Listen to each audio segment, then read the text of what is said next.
monde, j'espère que vous allez bien.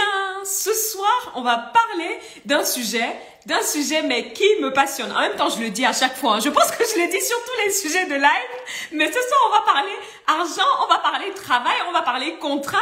Et pour nous accompagner ce soir, on sera avec Awa de Check Ta Paye. Je vois que vous arrivez tout doucement.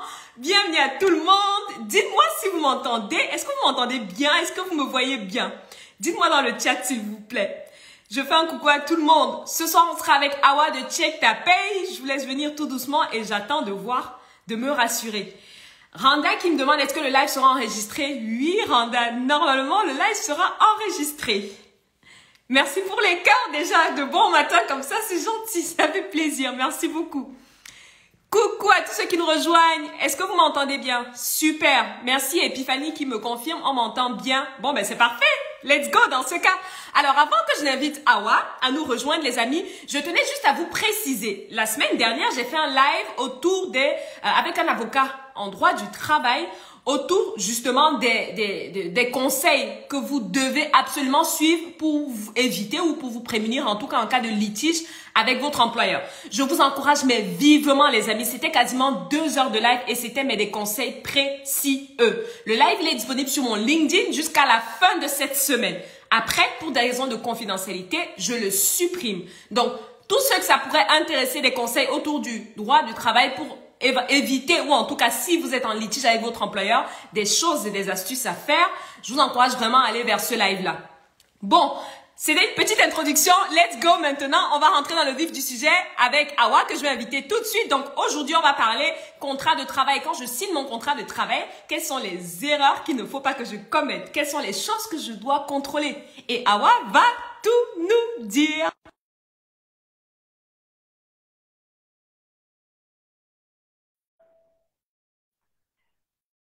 Merci pour les flammes, c'est gentil. Alors, Awa, elle est où?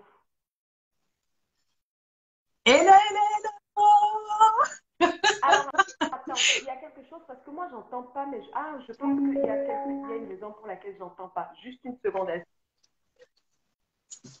Voilà, là c'est mieux. Awa, je t'entends.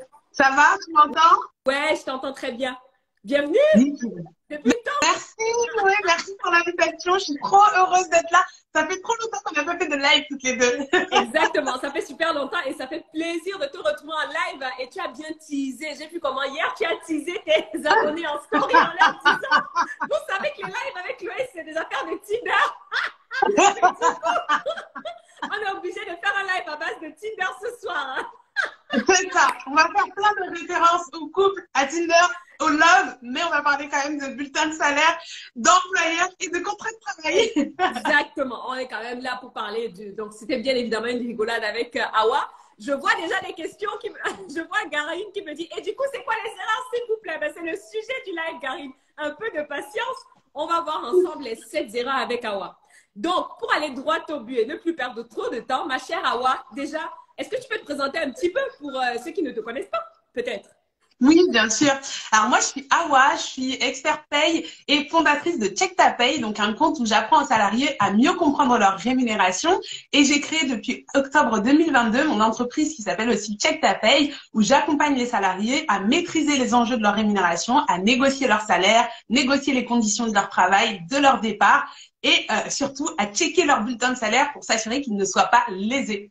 Super, droit au but de ta présentation, relativement succincte et précise les amis. Donc tout ce qui est paye, bulletin de salaire, si vous avez la moindre question, le moindre doute, vous savez vers qui vous tournez, une vraie spécialiste sur le sujet. Et moi, je vais quand même me présenter assez rapidement parce que j'imagine qu'il y a aussi des gens peut-être qui ne me connaissent pas, Donc, moi, j'aide les personnes en recherche d'emploi, donc à regagner confiance en eux, à prendre conscience de leurs compétences. Vous êtes des personnes en or, vous avez du talent.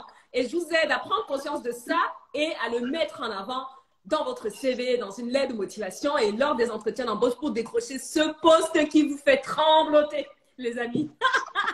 Yeah. Donc voilà. Et c'est que ta puissance. C'est ça, exactement. Beaucoup d'énergie ce soir. Déjà, on s'excuse parce que toutes les deux, à vrai dire, on a un combo assez énergique. Donc, s'il y en a qui sont choqués, ne prenez pas peur. Tout va bien. Vous êtes entre de bonnes mains. Awa, est-ce que tu peux nous dire, du coup, la première erreur? On rentre dans le vif du sujet comme ça, les amis. Hein. C'est cette erreur à éviter si vous avez un contrat de travail à signer ou cette chose à contrôler. Awa, c'est quoi la première chose qu'on doit vérifier ou la première erreur qu'on doit éviter avant de signer son contrat de travail, s'il te plaît? Ok, la première erreur à éviter, et tu sais que c'est cher à mon cœur, c'est les erreurs autour de la rémunération, autour du salaire. Et la première erreur à éviter, c'est de ne pas négocier son salaire ou de mal négocier son salaire. Et le problème, c'est que souvent, à l'embauche, il y a une mauvaise négociation du salaire. On s'en rend compte en plus assez rapidement et après, on est déçu, en fait, du salaire qu'on va commencer à toucher ensuite. Le problème, c'est qu'un retard de salaire que tu prends à l'embauche, c'est un retard que tu peux traîner potentiellement toute ta carrière. Et du coup, pour la rémunération, déjà, une des grosses erreurs qu'il ne faut surtout pas faire, c'est négocier son salaire en net.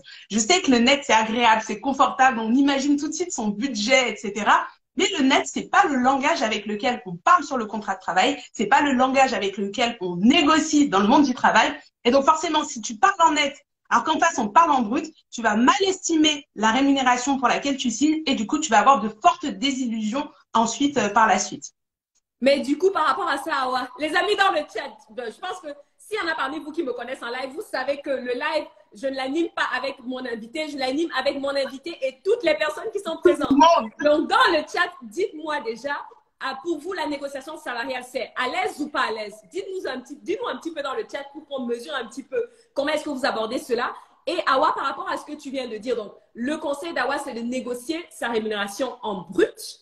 C'est bien, hein, si j'ai bien compris. Et on parle annuel ou mensuel? Est-ce qu'il y a, ou c'est la même chose finalement?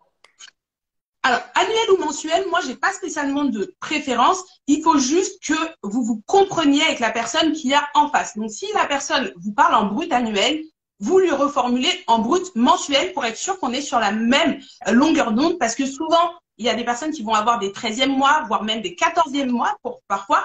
Eh bien, le problème, c'est que quand tu parles seulement de rémunération annuelle, on peut te dire, bah, écoute, moi, je veux 30K à l'année. Et pour toi, 30K à l'année, c'est 30K divisé par 12. Et pour la personne en face, c'est 30K divisé par 13. Alors que toi, tu pensais que ton 13e mois allait venir en plus. Et ça, c'est le risque de parler que en annuel, sans parler en mensuel, quand il y a certaines primes annuelles qui sont incluses dans le package. Merci pour cette petite subtilité et précision à laquelle c'est vrai qu'on ne pense pas forcément et à laquelle même moi, je n'aurais pas pensé. Les amis, je vois que dans le chat, vous me dites, il n'y a personne. Ah ouais, je ne sais pas si tu lis ce que je lis, mais il n'y a personne. C'est en train d'arriver là. Je vois pas à l'aise. Le salaire est barémisé, accompagné de beaucoup d'avantages. C'est difficile.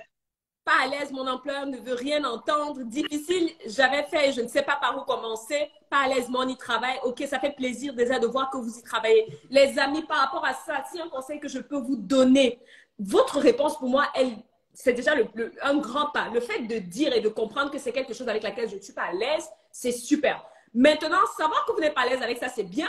Mais qu'est-ce qu'on fait pour résoudre ce problème-là? Vous n'allez pas me dire que vous savez pertinemment que vous n'aimez pas les négociations d'entretien d'embauche et que vous allez vous ramener à votre prochain entretien d'embauche sans savoir ce que vous allez dire lorsque la question va se poser. Awa vous l'a clairement dit, c'est l'une des erreurs que trop de personnes en recherche d'emploi font. Vous devez systématiquement négocier votre salaire. Si vous n'êtes pas à l'aise avec ça, faites un maximum de recherche. Quel est le salaire du marché? Comment est-ce que ça se passe? Par rapport à mon niveau de diplôme, par rapport à mon nombre d'années d'expérience, par rapport aux compétences que j'ai, à quoi est-ce que je peux avoir droit?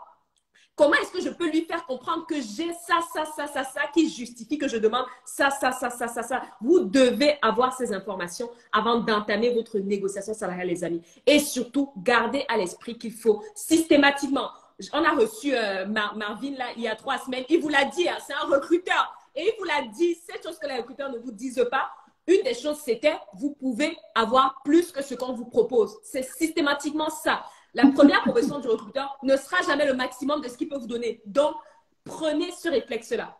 Awa, est-ce que tu peux juste rappeler le risque qu'on prend? Tu l'as dit un petit peu tout à l'heure, mais est-ce que tu peux rappeler le risque qu'on prend si d'entrée de jeu dans une entreprise, on ne fait pas bien sa négociation salariale? Oui. Alors, en fait, si vous voulez, le moment où tu rentres dans une entreprise, c'est le meilleur moment pour négocier. Pourquoi? Parce que la plupart des entreprises, elles fonctionnent comme ça. C'est quand elles ont un problème depuis suffisamment longtemps qu'elles se disent il va pas se régler tout seul et que les personnes qui sont actuellement dans mon entreprise vont pas arriver à absorber la charge de travail. Donc, il est indispensable que je paye pour une durée indéterminée quelqu'un de plus dans cette entreprise. Et c'est seulement dans ce cas-là qu'ils vont se dire, OK, c'est bon, on va recruter. Mais en fait, au moment où ils vont recruter, ça veut dire que le besoin, il est là depuis peut-être 6, 3 mois, 12 mois parfois dans certaines boîtes. Ça veut dire que là c'est comme quand tu as des chaussures un peu trop serrées dans les pieds et que tu vas rentrer chez toi, mais la porte est fermée à clé, quoi. Tu vois? Et il y a quelqu'un qui se tient à côté et qui a la clé magique, le candidat. Et Chloé, elle vous le dit beaucoup, elle vous le dit tout le temps. Votre job à vous, candidat, c'est de vous vendre lors de l'entretien, c'est de travailler votre CV, votre entretien, etc. Mais par contre, votre job, c'est pas de ne pas négocier votre salaire. Au contraire, ça fait aussi partie du job de négocier la rémunération adéquate derrière. Si vous manquez cette opportunité, c'est-à-dire que la personne qui a mal aux pieds comme ça, vous ouvrez d'abord la porte, vous rentrez dans la maison, vous la laissez enlever ses chaussures et après, vous voulez parler de votre rémunération. Mais vous avez raté le coche, en fait. C'est au moment où elle a mal aux pieds que vous pouvez ouvrir la porte et que vous pouvez dire, moi, je viens te soulager immédiatement. Je suis la clé magique et j'attends ce salaire-là. Donc, c'est le meilleur moment. Il n'y a pas de meilleur moment pour négocier son salaire. Très bon exemple. Ah ouais, j'aurais pas mieux fait. Mais est-ce qu'on peut parler un peu de l'inflation aussi d'ailleurs? Parce que je ne sais pas, les amis, si vous le savez, mais le SMIC a été réévalué il y a quelques temps, là. Il y a peut-être encore la fois. Voilà. Ouais. Est-ce qu'on peut en parler? Quel est le risque aussi par rapport à ça si on ne négocie pas bien son salaire? En fait, si vous voulez, avec l'inflation, tous les mois, ton pouvoir d'achat va diminuer. Tous les ans, à chaque fois que l'inflation continue à monter, eh bien, ton pouvoir d'achat diminue. Ça veut dire que pour la même quantité d'argent que tu as, eh bien, tu vas pouvoir t'acheter moins de choses. Le truc, c'est que ceux qui sont au SMIC sont protégés, entre guillemets, par le code du travail qui va dire, bah écoutez, si la personne est au SMIC, c'est automatiquement réindexé. On recalcule la valeur du SMIC par rapport à l'indice des prix. Et donc, si les prix augmentent trop, automatiquement, le SMIC va réaugmenter pour faire en sorte que les salariés n'y perdent pas trop et qu'ils ne se retrouvent pas, du coup, à travailler à perte, en fait, et à ne pas pouvoir en vivre. Il faut savoir que déjà, ce recalcul, il y a une décote. Par exemple, on va dire l'inflation en ce moment, je crois qu'elle est à 6% ou quelque chose.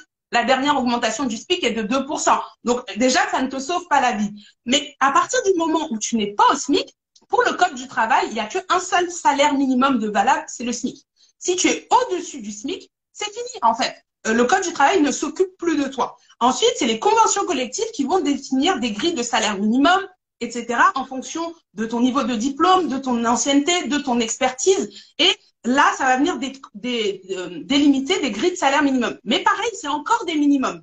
Donc, ça veut dire que potentiellement, entre ce minimum et ta valeur marché à toi, comme disait Chloé tout à l'heure, qu'il faut que tu recherches et que tu connaisses, eh bien, il peut y avoir un gap qui est très, très important parce que en fonction des conventions collectives, ces minimums sont ridicules parfois. Eh bien, là, quand tu vas pas négocier, eh ben, tu vas te faire rattraper progressivement par le SMIC. C'est-à-dire qu'il y a des personnes qui, il y a quelques années, peut-être ne gagnaient pas énormément leur vie, mais en revanche, elles n'étaient pas SMICardes. Par contre, le SMIC ces dernières années a tellement augmenté qu'aujourd'hui, elle se retrouve SMICarde. Il faut savoir que sauf si ta convention collective elle prévoit autre chose, d'autres dispositions, l'employeur, il n'a aucune obligation d'augmenter ton salaire dans la même proportion que le SMIC est augmenté. Si toi, tu ne vas pas négocier et imposer, en fait, quelque part que l'augmentation ait lieu, elle n'aura pas lieu automatiquement. Donc, si je retiens bien de ce qu'Awa dit et ce qu'on essaye aussi, les amis, de vous faire comprendre aujourd'hui, c'est de vous dire que le meilleur moyen, faites-le avant d'entrer dans l'entreprise. N'acceptez pas le minimum en vous disant, OK, comme ça, dès que je vais arriver, je vais lui montrer ce que je veux et ce que je sais faire et à ce moment-là, je pourrai négocier. Commencez la négociation avant de mettre pied dans l'entreprise. Par rapport à ça, il y a 2 questions dans le chat. Les amis, je sais que vous allez me poser un maximum de questions. Comme vous avez remarqué avec Awa, on parle tous les deux, mais de fois, on va souvent dans tous les sens. Donc, il se pourrait qu'on ne voit pas certaines de vos questions. N'hésitez pas à les mettre dans la boîte à questions. Si jamais je n'ai pas vu une de vos questions, mettez-la dans la boîte à questions, il reviendra juste après. Là, j'en ai vu 2. Awa, si tu es OK, on va les prendre. Bien Donc, sûr. La première question, c'est une question de Tita qui dit, une fois qu'on a négocié un salaire et on se rend compte que ça ne correspond pas au travail demandé, comment est-ce qu'on peut ramener le sujet avant signature? Est-ce qu'on peut ramener le sujet avant signature et est-ce que tu as un conseil que tu pourrais peut-être donner par rapport à ça? Alors, il y a une chose qui m'inquiète quand on dit on se rend compte que ça ne correspond pas aux missions avant signature. Il y a vraiment une chose et un écueil qui est encore pire que toutes les erreurs qu'on va partager, c'est de commencer à travailler sans avoir signé ton contrat de travail. Et je sais que parfois ça arrive, c'est l'urgence, on vous dit comment tu as travaillé, le contrat va venir après, la comptable est en vacances, machin chose. Mais le problème c'est que quand tu commences à travailler, il faut savoir que… Ah, je suis désolée, je vais juste enlever le son parce que j'ai un truc qui sonne. Voilà, désolée. Donc, je disais, il faut savoir que en France, légalement, pour un CDI, le contrat de travail écrit n'est pas une obligation. Donc, dès le moment où tu viens commencer à travailler dans une entreprise, tu es réputé en CDI s'il n'y a pas de contrat de travail. Et le problème, c'est que si tu n'as pas lu ton contrat de travail et donc tu as commencé à travailler sans signature, eh bien, l'employeur, ensuite, quand il viendra te remettre le contrat avec toutes les clauses et les conditions qu'il veut, tu n'auras juste qu'à accepter parce que tu es déjà en CDI dans sa boîte. Et donc, tu ne sais pas du tout à quoi tu t'engages et tu t'es déjà engagé. Donc ça, pour moi, tu ne peux pas ne pas t'être rendu compte des missions avant de signer parce que tu signes d'abord et ensuite tu vas travailler et tu découvres les missions. En revanche, en période d'essai, ça arrive souvent qu'on se rende compte que les missions qu'on nous avait décrites comme étant un peu légères, en fait, elles sont comme ça.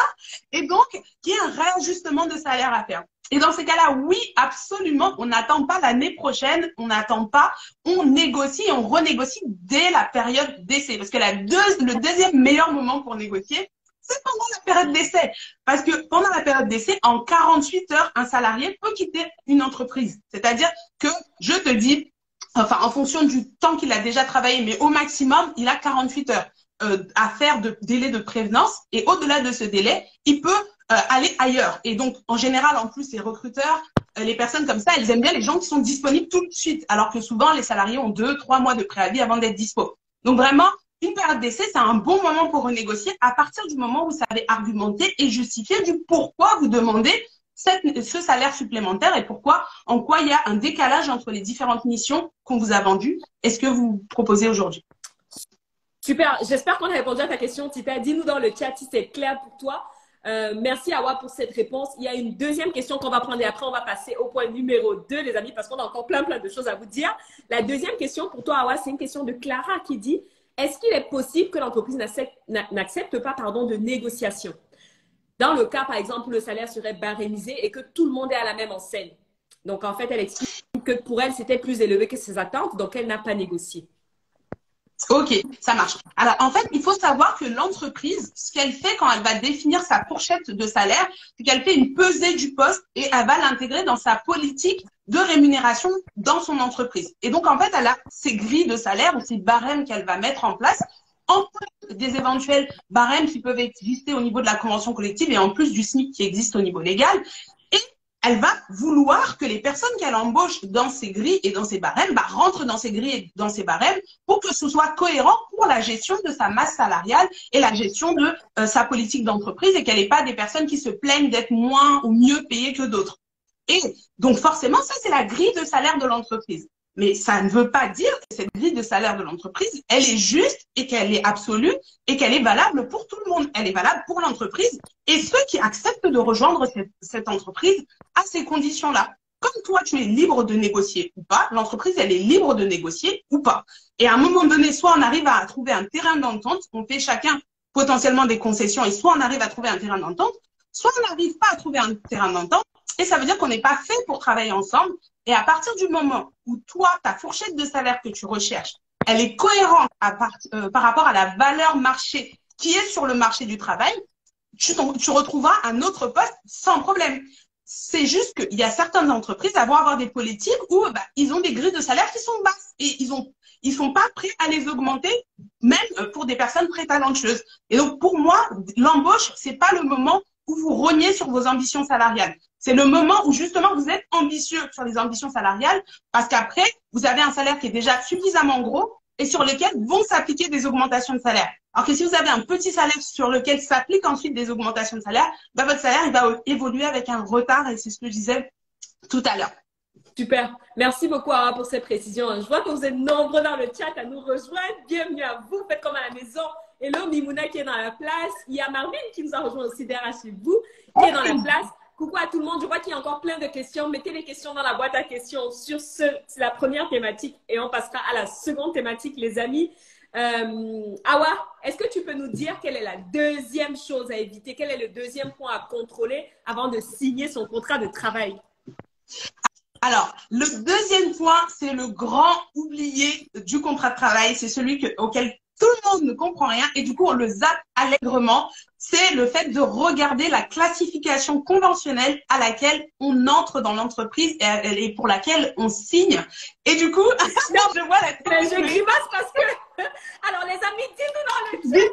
Alors, moi, j'ai été salariée pendant 7 ans, un peu plus même, on va dire 7 ans de CDI et j'ai fait plein de jobs étudiants, mais je n'ai jamais, au grand jamais, lu, ou bien je ne sais même pas d'ailleurs dans quelle convention collective j'étais. Donc, les amis, dites-nous dans le chat si moi, je suis toute seule. Convention collective, là, dites-nous dans le chat, oui ou non, si c'est quelque chose que vous regardez. Qui regarde sa convention collective dans le chat? Ah ben, il y a Mila qui demande c'est quoi? Merci Mila. Je me sens moins seule. Merci. Il y a Jodel qui dit jamais lu. Ah ben ça me rassure. Titite qui dit c'est vrai. Donc c'est quoi ça? Après, ça veut dire que tu as raison en fait. Je pense. Ah ben oui, je ne suis pas toute seule. Alors ça me rassure. Merci. C'est quoi ça jamais? Ok. Alors, je tiens à cette erreur, ça s'arrête aujourd'hui, là. Les 87 personnes là qui sont en live avec nous en ce moment, cette erreur, elle s'arrête maintenant. Et juste, Awa, je tiens à féliciter parce que je vois qu'il y a quand même des gens qui le font. Donc, félicitations déjà à tous ceux qui ont dit, tous qui ont répondu moi. Tita qui est en train de la regarder actuellement, d'ailleurs. Awa, dis-nous alors. Alors, la classification conventionnelle, c'est extrêmement important. C'est aussi important que la rémunération. Vous ne pouvez pas faire l'impasse dessus. Pourquoi? Parce qu'en fait, dans ta convention collective, il va y avoir un certain nombre de… On parlait tout à l'heure des grilles des salaires, mais souvent, on va venir définir des niveaux, des échelons, des catégories de personnel. Et en fait, en fonction de ton niveau de diplôme, de ton expérience, de tes qualifications, les éventuelles expériences que tu as eues par le passé, on va déterminer que Chloé a un certain niveau d'autonomie, de responsabilité et qu'elle peut occuper certains types de postes dans l'entreprise. Et c'est ta classification conventionnelle, c'est les codes un peu bizarres, échelon 2, pour, catégorie A, etc., qu'il peut y avoir sur ton contrat de travail, qui vont déterminer ça. Le truc, c'est que parfois, tu vas entrer dans l'entreprise et la catégorie qu'ils vont t'appliquer n'est pas forcément la bonne par rapport à ce que toi, tu penses être ton niveau d'autonomie et de responsabilité. Le problème, c'est que cette classification, elle fait foi dans certaines circonstances. Par exemple, Chloé, ça fait 2 ans que tu travailles dans une entreprise et au bout d'un moment, tu apprends que l'entreprise va fusionner. Elle a racheté une autre entreprise, elle va fusionner avec l'autre entreprise. Quand il y a des fusions d'entreprises qui se passent souvent, c'est qu'il y a des postes en doublon. Par exemple, il y avait 2 directeurs financiers. On n'a plus besoin que de 1 directeur financier puisqu'on n'a plus qu'une entreprise. Et peut-être que l'autre va devenir l'adjoint ou va récupérer un autre poste. Et le problème, c'est qu'ils vont se baser sur cette classification financière, conventionnelle, excuse-moi. En fait, en France, on est protégé dans le sens où, effectivement, ton poste que tu occupes actuellement, il ne t'appartient pas. On va pouvoir te demander de rajouter différentes tâches ou de prendre un poste équivalent. Mais comment on jauge qu'un poste est équivalent à un autre? Eh ben, on le jauge en partie grâce à la classification conventionnelle qu'on a attribuée à ce poste-là. Maintenant, toi, tu es entré en tant que commercial junior. Au bout de 5 ans, ta classification, elle est toujours commercial junior. Il y a un rachat qui est fait. Eh bien, l'employeur, potentiellement, s'il n'a plus de poste de commercial senior, il va peut-être te remettre sur un poste de commercial junior et tu n'auras plus la responsabilité d'équipe, etc. Et te dira, non, je t'ai remis exactement la même classification qu'avant parce que tu n'as pas suivi la classification conventionnelle que tu as. Alors après, bien sûr, ça peut se contester, mais le problème, c'est que tu vas devoir payer des frais d'avocat, aller en justice pour dire non, moi, j'étais vraiment le responsable, j'avais une équipe de tant de personnes. Alors que si ta classification était juste, il aurait potentiellement même pas tenté. Ok? Pareil, quand tu pars en maternité, pour les personnes qui sont amenées à partir en maternité, quand tu reviens de congé maternité après 6 mois ou de congé parental, on est censé te remettre sur le même poste que tu étais. C'est exactement là où la classification, elle va jouer. Et je sais que c'est compliqué pour les salariés d'aller lire une convention collective, d'aller comprendre entre ce qui est écrit sur le contrat et la classification conventionnelle. Et c'est justement ce qu'on apprend là en ce moment. Je suis en train de lancer un summer camp. Les places sont en train de partir comme des petits pains. Et on est en train justement d'apprendre à décrypter une proposition contractuelle qui est faite par un employeur pour comprendre où est-ce que nous, on a avantage et où est-ce qu'on n'a pas avantage, quelles clauses il faut garder, quelles clauses il ne faut pas garder, et justement, comment est-ce qu'on demande à modifier une classification conventionnelle qui ne serait pas d'équerre avec notre vraie valeur, en fait, et notre profil.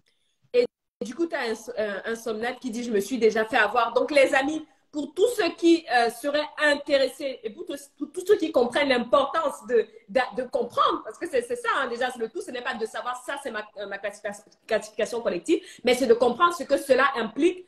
Comme Awa vous l'a dit, il y a des ateliers à Awa, si j'ai tout bon, en ce moment. L'atelier Boost ta paye. Des ateliers Boost ta paye. Est-ce que tu peux nous en dire juste rapidement 2-3 mots? Et après, on passera. Oui, je crois qu'il y a quand même pas mal de questions dans le chat, donc je me dis ça peut peut-être être pertinent pour certaines personnes. Ok, ça marche. Alors, en fait, si tu veux, cet été, en fait, entre le 10 juin et le 12 août, je lance un summer camp. C'est une série de plusieurs ateliers qui sont indépendants, mais qui sont complémentaires et qui sont toujours tournés vers le salarié pour qu'il comprenne et qu'il maîtrise sa rémunération. Il y a le premier atelier, c'est Boost ta paye. C'est l'idée de réussir sa négociation dès le démarrage, qu'il s'agisse d'une embauche ou qu'il s'agisse d'une promotion quand on est en interne, parce qu'il y a les mêmes enjeux qui se jouent. Et du coup, on apprend à décrypter une proposition financière et contractuelle qui est faite par l'employeur. On apprend aussi justement à se repérer dans ces textes un peu compliqués. On apprend à négocier son salaire, la posture qu'il faut avoir et la proposition de valeur qu'on propose au recruteur ou à l'employeur pour qu'il ait envie d'accepter. Et justement, on sécurise tout ça pour s'assurer de démarrer et on vérifie les premiers bulletins de salaire pour voir s'ils sont bien d'équerre avec ce qu'on nous a promis à l'entretien. Parce qu'une chose qu'on constate beaucoup, c'est que parfois on pense avoir super bien négocié un entretien et au bout de 2-3 mois, on se rend compte qu'en fait, le salaire n'est pas à la hauteur de ce qu'on voulait. Et donc ça, c'est vraiment l'atelier. Et il y a 2 autres ateliers, mais ça, si tu veux, je t'en parlerai un peu plus après. On en parlera un petit peu tout à l'heure, mais voilà. Juste les amis, par rapport à ça, parce que on a parlé de la première erreur qui était justement le fait de ne pas faire suffisamment attention à votre négociation salariale avant de signer le contrat de travail, avant d'entrer dans l'entreprise. Donc, pour toutes les personnes qui sont manifestées dans le chat, Awa, est-ce que tu as le lien? Est-ce que tu as quelque chose que tu peux partager pour ces ateliers? Oui, bien sûr. Ok, je te laisserai mettre le lien dans le chat par rapport à ça. Et du coup, c'est sur mon site internet chectapaye.com et je le mets là. Super. Excuse-moi. Donc déjà, bienvenue. Je vois que vous êtes nombreux à nous rejoindre. Bienvenue à tous ceux qui nous rejoignent. Coucou à tous ceux qui vont nous écouter en replay.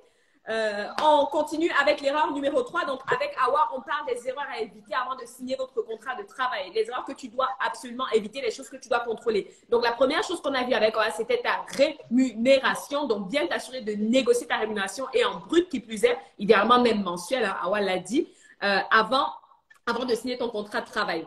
La deuxième erreur à éviter, c'est le fait de ne pas savoir quelle est ta classification conventionnelle, à quelle convention collective est-ce que tu appartiens, de ne pas avoir fait des recherches suffisantes pour comprendre également ce que cela impliquerait.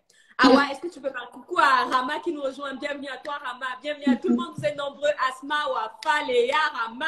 C'est à base de A ce soir. Oui, live en replay. Oui, live en replay. Le live en replay. Donc, c'est parti. Awa, est-ce que tu peux nous donner, c'est quoi la troisième erreur à éviter? Ok, la troisième erreur à éviter, c'est une erreur qui est liée à la période d'essai. C'est-à-dire de signer directement pour la période d'essai qui est proposée par l'employeur. Et en fait… Attends, Awa, avance ça, parce que je te vois déjà lancer là. Parce que là encore, je déclare coupable. Les amis, dites-nous dans le chat. Négociation période d'essai, oui ou non? Est-ce que parmi vous, il y en a qui ont déjà négocié la période d'essai? Dites juste oui ou non. Moi, je vote non. Donc, je peux mettre là dans le… je peux mettre dans le chat hein, pour ma part, les amis. Et vous donc, période d'essai, oui ou non? Pour tous ceux qui nous regardent en replay, dites-nous aussi. Dites-vous, nous direz en commentaire oui ou non si vous avez l'habitude de négocier la période d'essai. Coupable. Coupable, non. Mais ça, c'était sûr. Je me sens moins seule. Alors, Aurélie qui dit oui, super. Siam qui dit never. Et il y a mademoiselle qui demande c'est quoi ça? De quoi est-ce qu'il s'agit? Donc oui, vous voyez dans le chat, on a un maximum de non. Nat et Incrédule qui nous disent non également. Donc il y a Dimplex qui lui dit oui ou elle dit oui. Awa, du coup, qu'est-ce que toi on a un maximum de non en tout cas. Et qu'est-ce que tu peux nous dire par rapport à cette fameuse période d'essai? Est-ce que tu nous recommandes concrètement de faire? Ça marche. Alors, en fait, si tu veux, cette période d'essai ou cette erreur sur la période d'essai, c'est symptomatique de quelque chose que les salariés ont appris à accepter. C'est que le contrat qui est proposé par l'employeur, eh bien, je dois le prendre comme argent comptant et que je ne peux rien modifier dessus et c'est à prendre ou à laisser. Alors que toutes les clauses qu'il y a sur ton contrat de travail se discutent et se négocient. Parce que le contrat de travail, c'est simplement la formalisation écrite d'un accord qu'il y a entre un employeur et un salarié. Et du coup, pour certains salariés, à un moment donné, quand tu vas quitter, par exemple, ton entreprise actuelle pour rejoindre une autre entreprise, eh bien, la période d'essai va se poser et souvent, surtout dans les professions de cadre, elles peuvent être de durée très longue. Tu peux avoir 3 mois, 6 mois et ainsi de suite, pendant laquelle tu es en essai et potentiellement, avec des formalités très allégées, ton employeur peut te dire, bah, finalement, je n'ai plus besoin de toi et je m'en vais. Le truc, notamment quand tu démissionnes pour ensuite rejoindre une entreprise, il faut savoir que si dans les 65 jours qui suivent la démission que tu as faite de ton précédent poste, l'employeur actuel chez qui tu es met fin à ta période d'essai, eh bien, tu n'auras pas le droit au chômage, même si tu n'es pas à l'initiative de la rupture de cette période d'essai. Même si c'est eux qui disent, ou par exemple, tu travailles une semaine et au bout d'une semaine, on te dit, bah écoute, ça va pas le faire, Chloé, tu t'en vas. Eh bien, tu te retrouves sans droit au chômage et alors que tu as pris le risque de quitter une entreprise pour en rejoindre l'autre. C'est totalement légitime pour l'employeur de demander à vouloir essayer d'avoir une période d'essai. Et c'est légitime aussi pour le salarié d'avoir une période d'essai. Parce que moi, je dis toujours, c'est à deux revers. Hein. N'arrêtez pas vos recherches d'emploi et potentiellement, si vous sentez que vous n'êtes pas au bon endroit, vous pouvez partir. Le truc, c'est potentiellement que parfois, l'employeur, il nous connaît déjà un peu. Par exemple, il y a des cas, notamment chez les consultants, où tu quittes une entreprise pour rejoindre un ancien client qui donc sait déjà comment tu travailles, a déjà travaillé avec toi et t'as potentiellement débauché d'un fournisseur, etc. Et donc toi, tu es dans une situation très délicate. Donc tu vas pas revenir signer un contrat où potentiellement tu as une période d'essai de 6 mois et on sait jamais, il y a le Covid qui pointe le bout de son nez et le Covid arrive et finalement ils ont plus de contrat. Donc ils te disent salut, nous on peut plus travailler avec toi. Alors que, il y a quand même 3 personnes dans le chat qui disent ne pas avoir compris exactement ce que tu voulais dire. Est-ce que tu peux juste peut-être de façon un peu plus simple, on va dire, répéter un petit peu ce conseil autour de la période d'essai? Ok. Alors, sur la période d'essai, donc je vais reprendre 2 parties parce qu'il y a 2 parties que j'ai développées. Il y a la partie où je disais que justement, si ton employeur est à l'initiative de la fin de ta période d'essai, tu n'as pas toujours forcément le droit au chômage. Et d'accord. Par rapport… Mais par rapport à ça, c'est quoi le conseil concrètement? Le conseil, c'est justement de dire si je prends un risque trop important, que je jauge trop important de changer de boîte, eh bien à ce moment-là, il va falloir dire que moi, je veux négocier la suppression de la période d'essai. Et donc ça fait… carrément, ce n'est même pas la réduire, hein, la supprimer carrément. Tu peux demander à la réduire et tu peux demander à la supprimer. Ça dépend du risque que tu prends pour rejoindre l'entreprise. Si le risque est important et plus il va être important, plus tu vas être légitime et plus l'entreprise va accepter de supprimer, voire de réduire la période d'essai. Particulièrement dans les cas où ils ont déjà un peu travaillé avec toi, quelle que soit la forme auparavant, des anciens CDD qui te connaissent bien, eh ben, ils vont dire oui, non, j'ai pas besoin de période d'essai, je la connais et je vais tester. Ou potentiellement, si tu es tellement importante pour eux, ou tu es tellement important pour eux qu'ils veulent tellement t'avoir, si toi tu dis, ben moi je ne viens qu'à condition qu'il n'y ait pas de période d'essai parce que je ne veux prendre aucun risque, eh bien l'entreprise peut prendre ou laisser, et si elle décide de prendre, tu n'auras pas de période d'essai. Donc c'est juste pour dire, cet élément est négociable et les gens n'ont pas l'impression qu'il l'est, alors que changer de boîte, c'est un risque qu'on prend pour notre carrière, et donc ce risque-là, il faut qu'il soit mesuré. Et avoir des périodes d'essai à rallonge, renouveler systématiquement, ce qui est d'ailleurs illégal, hein, on renouvelle une période d'essai que s'il y a besoin de la renouveler, si on estime qu'on n'a pas su jauger les compétences du salarié, mais sinon, on ne la renouvelle pas. Et on n'a pas le droit de dire, nous, c'est automatique, on renouvelle toujours la période d'essai, ça c'est interdit. Est-ce que nous, on peut dire au bout de la première, entre guillemets, première période d'essai, est-ce que si on nous annonce qu'elle sera renouvelée, est-ce qu'on peut dire qu'on ne veut pas? Tout à fait. Est-ce qu'on peut négocier ça aussi? Tout à fait. En fait, quand la période d'essai arrive à son terme, donc faut savoir que si on veut renouveler la période d'essai, il faut respecter un délai de prévenance avant de dire, ben écoute, on va renouveler la période d'essai. Ce délai de prévenance, il est variable en fonction de la durée de la période d'essai que tu as déjà faite, de ta convention collective, etc. Donc, je pourrais pas donner un chiffre exact, mais il varie en fonction. Et donc, l'employeur, par exemple, va dire, bah écoute, Chloé, je souhaite renouveler ta période d'essai. Et si Chloé dit, bah moi, quelles sont les raisons pour lesquelles vous voulez la renouveler? Bah moi, je trouve qu'elles sont pas légitimes et moi, j'ai pas envie de renouveler la période d'essai. À ce moment-là, l'employeur, il a 2 choix. Soit de te dire, OK, bon, bah, j'estime que tu ne fais pas l'affaire dans ces cas-là. Le peu qu'on a vu, tu ne fais pas l'affaire. Dans ces cas-là, on arrête le contrat et tu ne continues pas. ou soit il dit, bon, bah, j'estime quand même que, bon, si tu veux pas renouveler, bah, on continue quand même. Et du coup, là, vous continuez et tu passes automatiquement, tu n'es plus en période d'essai, tu passes automatiquement en CDI confirmé. Ok, super intéressant, les amis, hein. C'est un très, très bon point. Ouais, Et inversement. ouais, un très bon point. Et moi, je n'en avais pas conscience. J'avais, comme de nombreuses personnes dans le chat, je n'ai jamais négocié ma période d'essai, même si j'ai changé d'entreprise en CDI 2 fois et j'ai toujours considéré que, ben, au bout de la première période, j'avais déjà suffisamment fait mes preuves. Mais pour moi, c'est naturel. On m'a dit, OK, la période d'essai sera renouvelée. Ben, j'ai dit, OK. Et puis, elle a été renouvelée comme ça. En fait, il n'y a même pas eu de débat. Donc, merci beaucoup pour ce point super intéressant. Donc, le troisième point d'Awa, la troisième erreur à éviter, les amis, c'est ne pas négocier votre période d'essai. Surtout, Awa l'a bien précisé, c'est surtout dans le cas où vous êtes, par exemple, actuellement salarié en embauche et vous prenez un risque énorme de rejoindre l'entreprise.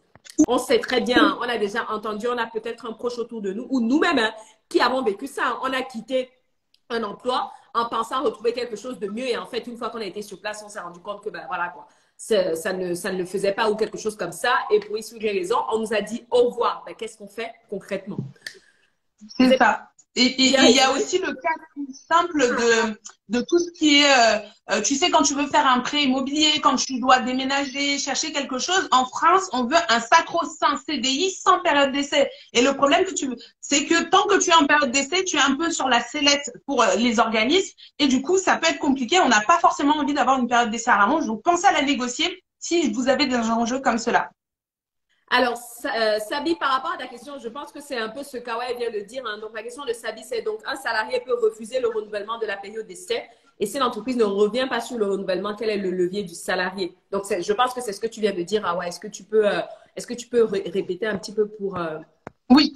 Si en fait l'employeur veut renouveler et que le salarié ne veut pas renouveler, l'employeur a deux options, soit arrêter le contrat maintenant et dire je mets fin à ta période d'essai, soit continuer et du coup le salarié est automatiquement confirmé en CDI. Super. Et du coup, merci les beaucoup. leviers, si c'était la question des leviers, bah je pense que c'est peut-être les conseils que partage Chloé sur comment réussir sa période d'essai, c'est prouver un maximum que eh ben, je suis la bonne personne et que tu ferais une grosse erreur à me laisser partir. Quoi. Alors, en fait, Sabi, Awal a très bien dit, j'ai fait un post récemment en plus sur comment valider sa période d'essai. Je te laisserai regarder sur mon Insta. Il est dans mes posts tout récents. Et ce qu'il faudrait que tu saches, Sabi, c'est qu'en fait, les premiers mois de période d'essai, pour moi, ce sont des mois où vous devez vous dire, mais je vais faire mon maximum pour que la question ne se pose même pas. Vous ne devez même pas être à un moment donné dans l'entreprise et vous-même avoir des doutes de est-ce qu'on va renouveler ma période d'essai ou pas. Comment y arriver? Ben déjà, comprendre c'est qu'est-ce qu'on attend de moi. Et ça, énormément de candidats font cette erreur-là. On va dans une entreprise, on vous dit voilà vos tâches. OK, ben je m'attelle à faire ces tâches-là et puis ça s'arrête là. Mais concrètement, quels sont les objectifs? Pourquoi ces tâches sont importantes à vos yeux? Comment est-ce que vous mesurez? Comment est-ce que je saurai demain que j'ai fait du bon boulot? Qu'est-ce qui va pouvoir dire au recruteur ou à mon manager, hein, pas recruteur, mais à mon manager, OK, je suis complètement satisfaite du travail de Sabi ou du travail de Coyote qui va nous rejoindre ou de Christelle. La question que vous devez systématiquement poser quand vous arrivez en entreprise, il faudrait que ce soit clair pour vous et pour votre N+1. Quels sont mes objectifs? Où est-ce qu'on va? Comment est-ce que ma performance sera mesurée? Si vous avez des objectifs qui sont clairs, nets et précis, vous savez clairement où vous allez. Est-ce que je les atteins? Est-ce que je les dépasse? Et si je n'y arrive pas, est-ce que je montre quand même que j'ai essayé? Parce que oui, bien évidemment, des fois, on nous donne des objectifs qui sont complètement inatteignables. Tout simplement parce qu'on veut voir, est-ce que vous allez baisser les bras au bout du premier échec ou est-ce que vous allez vraiment y aller jusqu'au bout? Si on vous donne des objectifs et que vous atteignez vos objectifs, pourquoi est-ce que la période d'essai ne sera pas validée? Il y a la seule raison, ce serait peut-être s'il y a un manque de compatibilité ou de personnalité ou de choses comme ça. Mais à part ça, d'un point de vue, d'un point de vue professionnel, vous êtes là pour un boulot. Si vous faites le boulot pour lequel vous êtes là, si vous atteignez vos objectifs, je ne vois pas pourquoi est-ce que ça ne passerait pas. Donc, je vois qu'il y a pas mal de questions. Les amis, n'hésitez pas, comme je vous ai dit, à les mettre dans la boîte à questions. On reviendra tout à l'heure sur la suite, sur ces questions-là avec Awa. Je vous inviterai aussi à voter. Pour tous ceux qui sont là et qui ont accès à la boîte à questions, je pense que vous y avez tous accès. Regardez les questions qui sont posées et votez. Et on prendra, parce qu'on ne pourra probablement pas prendre toutes les questions à la fin du live, on prendra les questions qui auront le plus grand nombre de votes. C'est parti. Alors, j'ai Sabi qui dit oui, mais le savoir-être n'est pas une raison valable. Ah ben, Sabi, laisse-moi te dire que quand il y a une incompatibilité en termes de personnalité, ben, ça peut pourrir énormément de choses en entreprise, aussi bien pour toi que pour le reste. De toute façon, hein, l'idée, c'est qu'on est dans un cadre professionnel, mais pas que. Et c'est d'ailleurs, Sabi, une des raisons pour lesquelles les recruteurs te diront aujourd'hui que le savoir-être est l'un des critères qu'ils regardent le plus quand ils recrutent des candidats. Parce que les compétences techniques, ça s'acquiert, mais les compétences humaines, c'est un peu plus difficile. S'il y a quelqu'un qui, comme moi, qui suis un peu tête en l'air là, si c'est quelque chose, moi, je ne peux pas faire de la comptabilité, hein, parce que les amis, je suis tête en l'air. Donc, Oui. à aucun moment, je vais me mettre devant un poste de comptable et dire, ben, je suis la personne qu'il me faut, parce que je sais déjà que je le suis. Je ne dis pas que je ne peux pas m'améliorer, mais ce sera plus difficile. Là où ce sera plus facile d'apprendre le compte de résultats, faire un bilan et tout ça, ce sera plus difficile d'apprendre à ne pas oublier les choses, d'apprendre à faire les choses à temps. Donc, Sabine, moi, je ne suis pas tout à fait d'accord de dire que le savoir-être n'est pas une raison, parce que pour moi, ça fait partie intégrante de ton quotidien au boulot. Moi, je ne sais pas si tu veux rajouter quelque chose par rapport à ça. Oui, je pense que déjà, vous mettez pas forcément exactement la même chose derrière le mot savoir-être, parce que des fois, c'est devenu un peu un mot fourre-tout. On n'est pas juste en train de dire ta tête ne me revient pas, donc ça va quand même être des compétences de savoir-être. Donc, comme tu disais, le fait d'avoir de la rigueur, le fait d'être comme ça, on peut effectivement te le reprocher. Et en plus, j'ai même envie de dire, il y a certaines choses qui, effectivement, l'entreprise ne pourra jamais te dire que c'est pour ça qu'elle ne te garde pas, mais elle va quand même pas te garder. Et Chloé et moi, on partage ça, c'est qu'on est très pragmatique. On peut vous dire la loi dit ça, mais il y a plein de lois que tu ne peux pas opposer à un employeur parce que ils te donneront jamais la preuve de cette loi et tu pourras jamais la faire appliquer. Donc réellement, l'entretien vraiment, quand vous signez un contrat de travail, ne vous demandez pas est-ce qu'il a le droit de faire ça ou est-ce qu'il n'a pas le droit de faire ça. Demandez-vous est-ce que moi j'ai envie d'accepter ça pour ma carrière? Est-ce que j'ai envie de vivre dans cet environnement? Est-ce que j'ai envie de travailler avec ces gens-là? Et c'est vraiment ces questions qu'il faut se poser. Et effectivement, si c'est des gens qui ne se sentent pas bien avec vous, c'est que potentiellement vous ne vous sentez pas bien avec ces gens-là aussi, quoi. Et comme Sabine le dit, hein, tu le dis toi-même, Sabine, la période d'essai évalue les compétences.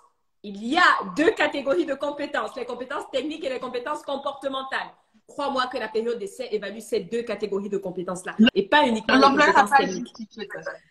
Awa, coucou à tous ceux qui nous rejoignent, bienvenue à vous. J'espère que vous allez bien. On parle contrat de travail avec Awa de TechTapeil ce soir. On est à l'erreur numéro 4, au point numéro 4, en tout cas, le point de contrôle, ce que vous devez absolument vérifier avant de signer votre contrat de travail. Le top 3 aujourd'hui, quand même, nous a donné. Le premier point, c'était la rémunération, toujours négociée et qui plus est en brut et en mensuel idéalement. Le deuxième point, c'est la fameuse convention collective. Votre classification conventionnelle, vous devez la connaître et vous devez faire des recherches dessus. Et là, le point qu'on vient d'aborder avec Awa, c'est la fameuse période d'essai. Awa nous l'a dit, tout est négociable. Vous pouvez négocier la suppression, la réduction, voire la suppression de votre période d'essai. Et vous pouvez aussi, si vous êtes déjà lancé, négocier son non-renouvellement. Awa, let's go pour l'erreur numéro 4.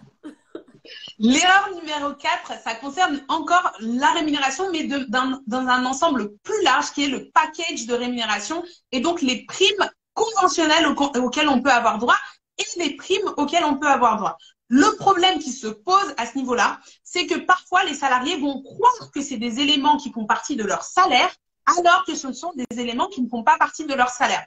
Par exemple, dans la convention collective, on peut dire qu'il va y avoir une prime de vacances. Par exemple, la convention Syntec propose une prime de vacances qui est versée entre juin et octobre de l'année.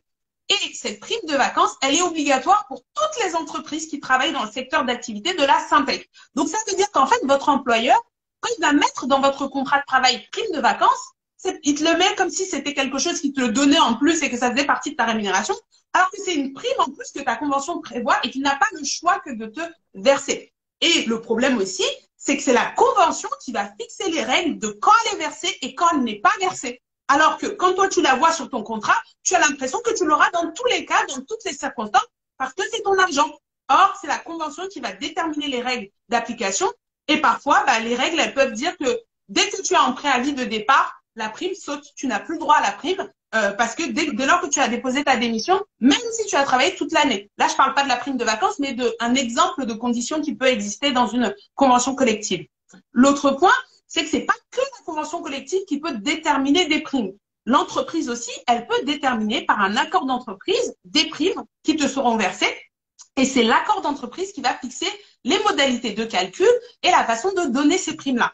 Il y a une autre chose aussi qui existe, ce sont les usages. Ça veut dire qu'un jour, l'employeur s'est réveillé et s'est dit, bah, je vais donner une prime comme ça.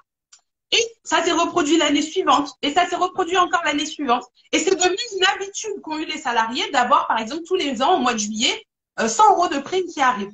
Donc, c'est devenu un usage et l'employeur le met un peu de manière discrétionnaire à partir du moment où ce n'est pas discriminant, mais qui décide de dire tous les cadres ont un bonus au mois de juillet, et tous les cadres ont un bonus au mois de juillet, toi tu vas en bénéficier, mais il faut savoir que cet usage, l'entreprise peut le dénoncer quand il le souhaite, en respectant la procédure, et à un moment donné, tu n'auras plus cet argent. Donc, il ne faut pas le considérer comme le gâteau, il faut le considérer comme une cerise sur le gâteau, parce que tu n'as aucun contrôle sur cette rémunération-là. Et qu'est-ce qu'on peut faire concrètement, du coup, par rapport à ça?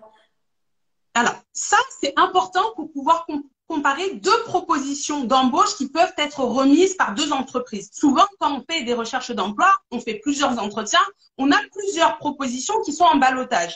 Le problème, c'est que souvent, on compare des choux avec des carottes. On se dit, oui, mais eux, ils me proposent 50K. Oui, mais eux, ils te proposent 50K, 100% en salaire de base fixe. Alors que eux, ils te proposent 50K, mais dedans, il n'y a que 30K de salaire de base fixe. Il y a une prime de 13e mois, il y a ça, il y a ça, il y a ça. Et tout ça, ça peut sauter du jour au lendemain. Donc, tu te rends bien compte que la proposition A est bien plus avantageuse que la proposition B.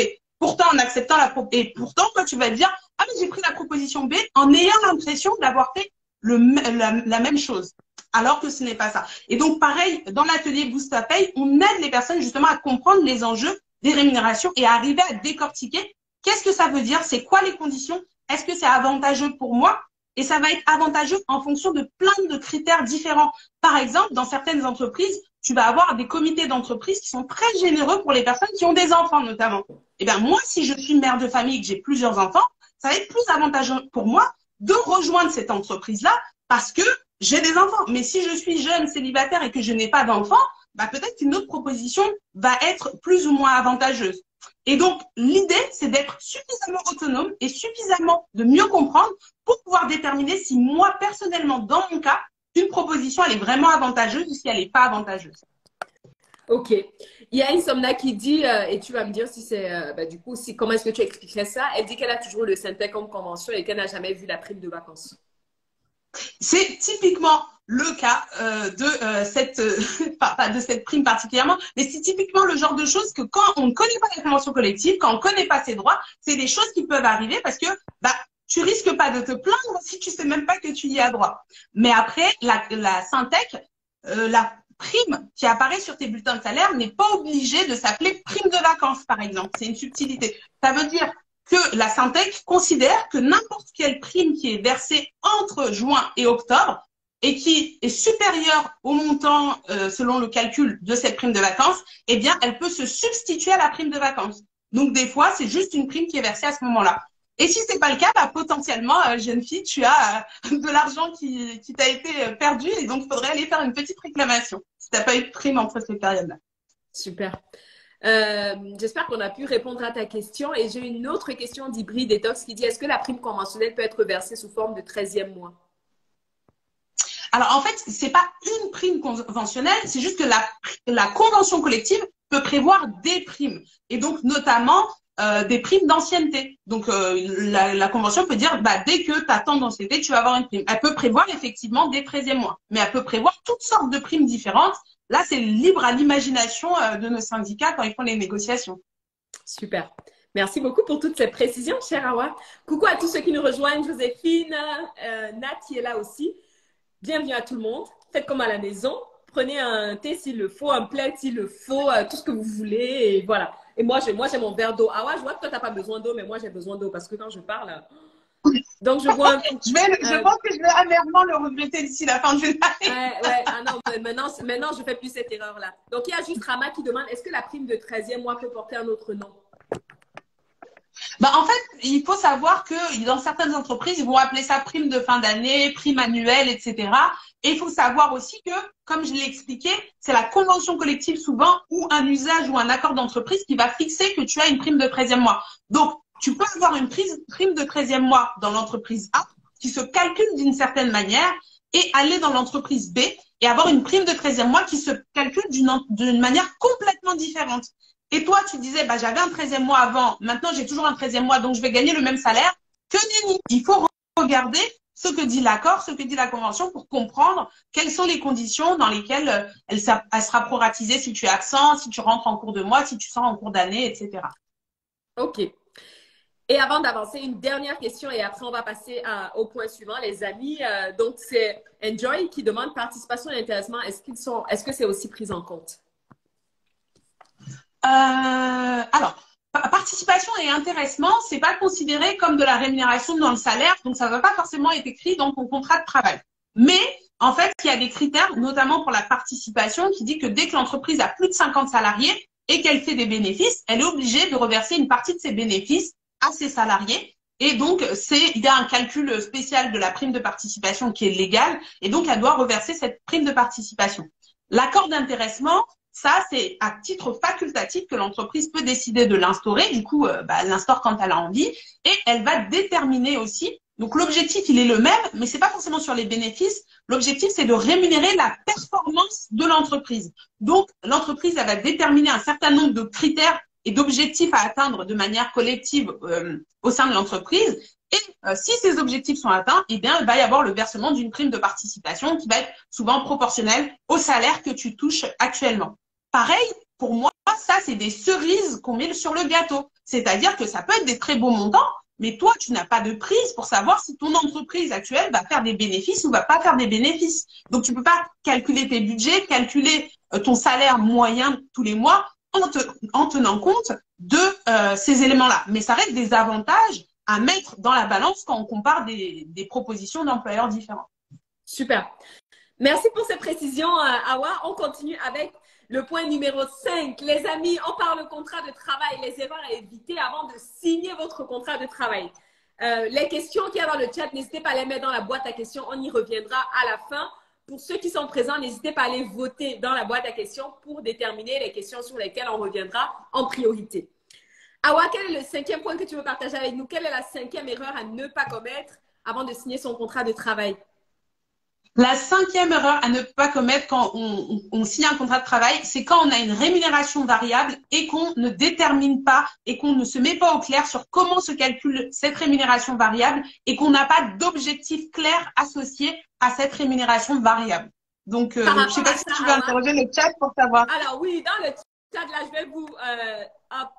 et je vais répondre aussi, bien évidemment. Toujours, hein, la bonne charité commence par soi-même. Dans le chat, les amis, dites-nous parmi vous qui a une rémunération, une potentielle rémunération variable dans le métier qu'il occupe aujourd'hui. Pour qui est-ce qu'il y a un côté variable en plus du côté fixe? Donc, moi, je vais répondre moi parce que j'étais responsable de secteur avant.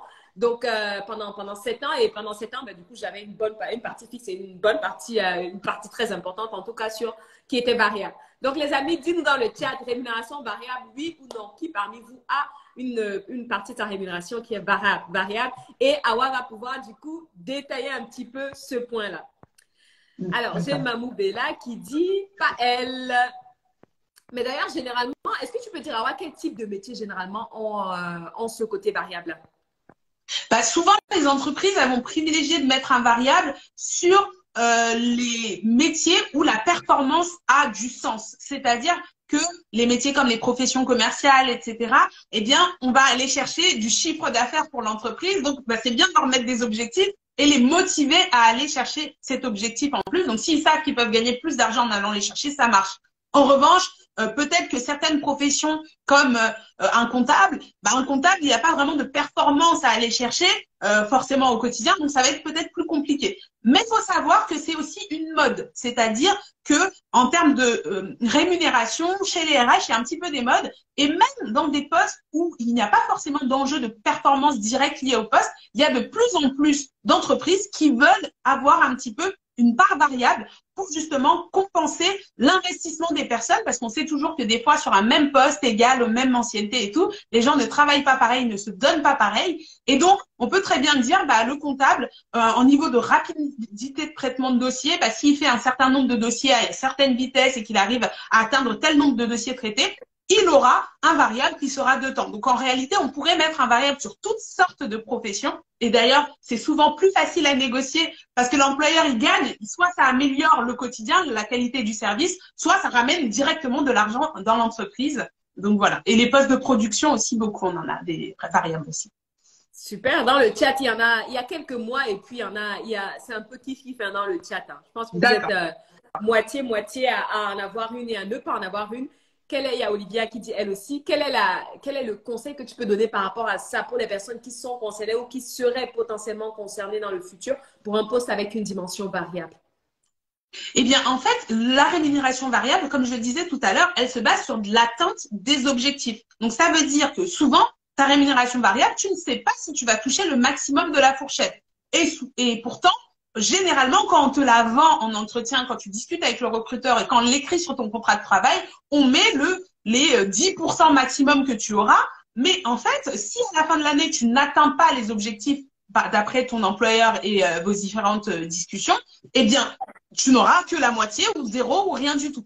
Et donc, les objectifs, ils sont aussi importants que le pourcentage de rémunération variable que tu as négocié. Sauf que ça arrive très souvent qu'on ait un variable, mais qu'on ne connaisse pas les objectifs qu'on est censé atteindre. Donc, comment on fait pour atteindre des objectifs qu'on ne connaît pas? Et l'erreur que font beaucoup de salariés, c'est qu'ils n'interrogent pas sur les objectifs. Quels sont ces objectifs? Ils ne sont pas sûrs d'eux-mêmes être d'accord avec ces objectifs. Est-ce qu'ils sont mesurables? Est-ce qu'ils sont atteignables? Donc, mesurables, c'est-à-dire, est-ce qu'on ne me dit pas il faut être impliqué? Mais comment on juge que quelqu'un est impliqué ou pas? Ça va être quoi les critères précis sur lesquels va être jugée mon implication?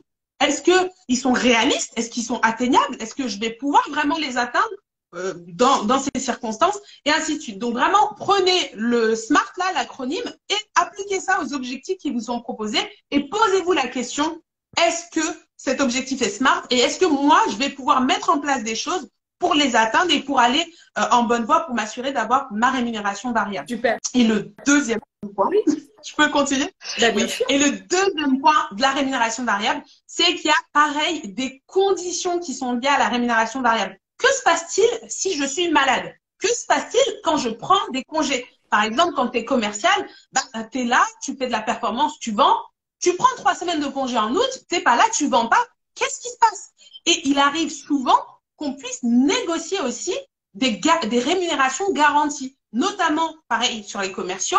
Eh bien, tu vas rester si quand je suis en vacances ou le temps que j'arrive pendant la période d'essai, que je me familiarise avec les outils, c'est normal que j'atteigne pas les objectifs de quelqu'un qui est là depuis X années. Donc, est-ce qu'on peut négocier de mettre en place une rémunération minimum qui m'est garantie, même quoi qu'il arrive en termes d'objectifs pendant les périodes justement? Et donc ça, faut bien penser à le négocier en même temps que la rémunération variable et pas hésiter à challenger le minimum dans le sens où l'employeur, il a intérêt à ce que cette rémunération garantie, elle soit le plus bas possible parce que plus elle est basse, plus tu vas te démener pour atteindre tes objectifs, sinon tu es très mal payé. Et toi, plus elle est haute, plus tu es en sécurité parce que même si tu n'as pas forcément atteint les objectifs, tu vas avoir une rémunération minimum qui est plutôt satisfaisante. Donc, bien vérifier ça. Donc, je reprends les 3 points. C'est vraiment quels sont les objectifs, est-ce qu'il y a une rémunération minimum garantie et comment ça se passe quand je suis pas là, quand je pars en cours d'année, comment ça se passe quand je suis pas là pour la calculer. Ça, c'est autant de questions qu'on ne se pose pas. C'est un truc de fou, quoi. Awa, par rapport à ça, donc, je vais quand même répondre à Kat, je crois, qui a demandé c'était quoi SMART. Kat, donc SMART, en fait, c'est un acronyme. Hein. Généralement, quand on te dit il faut te fixer des objectifs, c'est une méthode. D'ailleurs, je ne sais pas de quelle, je pense que c'est un américain. Mais l'idée, c'est de dire quand tu te fixes des objectifs, pour être sûr de les atteindre, de les réaliser, il faut qu'ils soient SMART. Et SMART, c'est un acronyme pour spécifique, mesurable, atteignable, réaliste et temporel. Donc, il faudra en fait que ton objectif, il puisse avoir une certaine durée. Donc, c'est sur 1 mois, c'est sur 3 mois, c'est trimestriel, c'est mensuel, c'est annuel. Il faudrait que ton objectif soit spécifique. Ton objectif, comme Awa l'a dit, ce n'est pas d'être impliqué. Ton objectif, ça peut être d'avoir rédigé tel nombre de courriers, quelque chose de spécifique, mesurable avec ce nombre-là. atteignable quand on ne te demande pas d'en rédiger 1000, si en fait tu ne peux en rédiger que 100, et réaliste aussi par rapport à ça.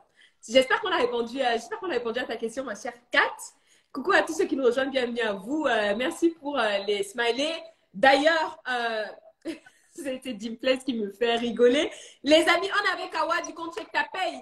Vous êtes bien calme dans le chat. Il n'y a pas d'énergie, vous n'envoyez pas de cœur, vous n'envoyez pas de flamme. Mais on est où là? Franchement, vous ne vous encouragez même pas. C'est quelque chose. C'est parce que on n'a pas encore parlé assez de love et tout. J'ai oublié ça. Oui. On va remettre ça. On va remettre ça. Merci. Ah ben voilà, ça fait plaisir. Merci beaucoup. On va remettre ça. On demande, tu sais, on demande de l'amour. S'il vous plaît, on en veut. Merci pour vos cœurs, merci pour votre énergie. C'est super adorable. On continue, Awa, si ça te va, avec l'erreur numéro 6, ma chère Awa. Oui. Ok. L'erreur numéro 6, elle porte sur le temps de travail et sur les repos, les RTT, plus particulièrement. Est-ce que déjà pour vous, c'est clair quand vous signez un contrat de travail? Est-ce que c'est clair toute la durée que vous allez travailler, le rapport avec les heures supplémentaires et notamment les RTT? Ils étaient concentrés. Je vois ça, ouais. C'est ce qu'elle dit. On prenait des notes. Mais c'est gentil. Merci. Ça fait super plaisir. Alors, les amis, dites-nous dans le chat RTT. C'est clair? Pour moi, perso, je vote encore non. Ça n'a jamais été clair, cette affaire. Hein? Et j'ai toujours pris ce qu'on m'a donné. Donc, dites-nous dans le chat, les amis, RTT, c'est clair pour vous, oui ou non? Dites-nous dans le chat. Moi, je suis curieuse. Insomniac qui dit oui, mais là, pour le coup, je pense que je serai peut-être seule parce que je pense savoir ce que c'est, mais je ne sais pas comment le décompte se fait. Est-ce que vous savez comment le décompte se fait concrètement? Est-ce que vous savez ce à quoi vous avez droit? Aurélie qui dit non, pas trop, donc non aussi. Ben voilà, donc ça me rassure, je ne suis pas toute seule. Non, pas clair pour Oum aussi. Momo qui dit il n'y a pas chez moi, c'est pas clair pour Farida. Awa, est-ce que tu peux nous éclairer sur ce sujet, s'il te plaît? C'est ça. Donc, en fait, voilà, les RTT, déjà, ça vient d'où? Les RTT, c'est quelque chose, ça s'appelle réduction du temps de travail et c'est apparu en même temps que les 35 heures. Alors, je me souviens plus de l'année, mais je travaillais pas encore, donc on va dire que ça compte. Donc, avant, on travaillait 40 heures semaine, etc. Et on est passé à 35 heures. Et donc, après, il fallait trouver un moyen de compenser ces heures supplémentaires qu'on ne faisait plus, ou en tout cas qu'on allait continuer à faire, parce qu'en fait, quand on est passé à 35 heures, la vraie différence que ça a fait, c'est juste qu'on allait nous payer pour 35 heures et que ceux qui dépassaient 35 heures allaient être payés en heures supplémentaires. Mais les gens, si le patron avait besoin de quelqu'un qui bosse 40 heures, il n'allait pas soudainement le faire bosser 35 heures, puisque le job, il allait rester le même. Donc, ce qu'ils ont fait, c'est qu'ils ont dit, écoute, tu vas continuer à bosser 39, 40 heures. En revanche, pour les 4 heures supplémentaires, 5 heures supplémentaires que tu vas faire chaque semaine, eh bien, on va compenser ça avec du repos en plus qui va t'être accordé dans l'année et ça va correspondre à X nombre de jours de RTT. Et donc, c'est là qu'est apparu beaucoup d'accords de RTT qui ont été créés par les entreprises, les conventions collectives, etc. et qui vont déterminer par secteur d'activité, par entreprise, quels sont le nombre de jours de RTT auxquels tu as droit. Ok? Donc, il y a vraiment un lien de corrélation. Théoriquement, si tu es à 35 heures, tu peux pas avoir de RTT. Tu es censé avoir pas du tout de RTT parce que tu fais pas d'heures supplémentaires. Et alors après, je parle vraiment du cas du secteur privé parce que je sais que le public, c'est complètement différent et moi, je suis pas du tout spécialiste du secteur public. Mais en tout cas, dans le secteur privé, c'est le cas. Et le problème qu'on a, c'est que souvent, les salariés se disent en changeant de boîte, bah, j'ai 12 RTT, j'étais cadre, j'ai des RTT. Bah, en fait, vous venez de voir que les RTT, ça n'a rien à voir avec le statut cadre. Le RTT, ça a à voir avec la durée du temps de travail que je négocie. Et des fois, un salarié en entretien, il va dire, oui, bah, moi, je veux le statut cadre. Hein. Parce que dans sa tête, le statut cadre, ça veut dire qu'il y a des RTT, ça veut dire tout un certain nombre de choses qu'en réalité, ça ne veut pas dire. Et vu qu'il va pas forcément lire son contrat attentivement, etc., il va pas regarder sa convention collective, il se rendra compte que bien plus tard, quand il essaiera de poser des RTT, qu'on lui dira, bah non, t'as pas de RTT. Ah bon, mais avant, moi, j'étais cadre et j'avais des RTT. Bah, ici, t'es cadre, mais t'as pas de RTT. Et c'est une possibilité qui existe. Et donc, ça, c'est source de beaucoup, beaucoup de confusion. Tu peux avoir des entreprises qui ont 24 jours de RTT pour leurs salariés, d'autres qui en ont 6, d'autres qui en ont 12. Donc, il faut poser la question pour savoir ce qui se passe dans ton entreprise. Allez regarder l'accord d'entreprise et notamment, on voit comment les trouver avant d'arriver en entretien parce que ça peut être compliqué de balancer, de bombarder un recruteur de toutes ces questions-là. Il va dire, mais qu'est-ce qu'il cherche ici? Bon, on peut trouver ces informations sur Internet avant même d'aller en entretien et voir si ça vaut le coup de se déplacer ou pas. Parce qu'effectivement, une boîte qui te propose 45 cas, mais qui a 24 jours de RTT, et l'autre qui te propose 50 cas, mais qui a 0 jour de RTT, bah, d'une personne à l'autre, il y en a une qui va préférer la boîte de gauche et l'autre qui va préférer la boîte de droite. Et ça, personne ne peut le décider à ta place de qui est le plus avantageux, hormis certaines différences. Donc vraiment, tout ça, c'est super important. Et est-ce que c'est des choses que tu vas aussi enseigner dans un de tes ateliers, de tes fameux ateliers boost ta paye, Boost ta vie, boost tes sous, boost ton portefeuille. C'est ça, exactement. En fait, si tu veux, avec Boost ta paye, c'est tu reçois une proposition d'embauche, tu envisages une certaine boîte parce que tu le dis toi aussi, il faut sélectionner, faut arrêter d'épuiser son énergie à postuler à droite, à gauche, faut sélectionner les boîtes sur lesquelles on postule. Et dans la sélection, moi, il me paraît important de regarder c'est quoi les avantages financiers de cette boîte-là. Parce que si tu sélectionnes la bonne boîte parce qu'elle a les bonnes missions, mais qu'à côté, le salaire ne tient pas la route, et que tu parles du salaire à la fin de l'entretien avec le recruteur, tu as perdu beaucoup de temps en fait. Donc, tout ça, ça te permet d'avoir des vrais éléments à comparer, à comprendre. Est-ce que j'ai vraiment envie de travailler dans ces conditions? Ce secteur d'activité n'est peut-être pas fait pour moi parce qu'il y a plein de restrictions qui ne marchent pas avec moi et ma façon de vivre. Ok. Il y a une question qui est revenue 2 fois concernant l'alternance. Est-ce que le contrat d'alternance, il est aussi soumis au RTT si on part du principe où il ferait peut-être les 35 heures, voire plus, du coup, plus que 35 heures? Voilà, après, c'est ça. En général, normalement, quand tu es en alternance, tu fais 35 heures, tu fais pas plus parce que tu vas à l'école, etc. Ouais, mais tu as une partie, tu sais, tu as une partie école et puis des fois l'été, des fois une partie de l'été où tu as 100% en entreprise. C'est ça. Mais de toute façon, un apprenti comme un contrat pro, c'est un salarié comme un autre. En fait, en réalité, quand tu regardes, vous n'êtes pas sur un contrat d'alternance, ça n'existe pas. Vous êtes sur un contrat d'apprentissage en CDI ou en CDD. Donc, en fait, avant d'être apprenti, tu es un CDI ou un CDD. Et donc, je lis parce qu'il y a écrit check ta page, il y a eu un petit bienvenue Farida, on a compris. Et donc, oui, j'étais en train de dire, donc tu as un contrat comme un autre. Donc, les avantages qu'il peut y avoir dans la boîte, l'apprenti les a tous pareils. Il y a quelques petites exceptions, mais pas sur les avantages, mais vraiment sur toi, justement. Là, on a fait un post récemment avec Chloé où on explique que les apprentis ont le droit à 5 jours de congé révision quand ils doivent préparer leur examen et qu'ils peuvent poser. Donc, il y a toujours des cas particuliers, mais en tout cas, vous êtes des salariés comme les autres, donc vous avez le droit aux mêmes avantages. Yes. Merci pour la réponse à ces questions, pour les détails. Je vois que la boîte à questions continue de se remplir, là, se remplir. Les amis, n'oubliez pas, hein, il y en a déjà une dizaine de questions. On ne pourra pas répondre à toutes les questions. On prendra celles qui auront le plus grand nombre de votes. Donc, n'oubliez pas d'aller dans la boîte à questions et de regarder s'il y a une question qui vous parle et vous êtes un peu dans cette situation et vous aimeriez absolument avoir la réponse.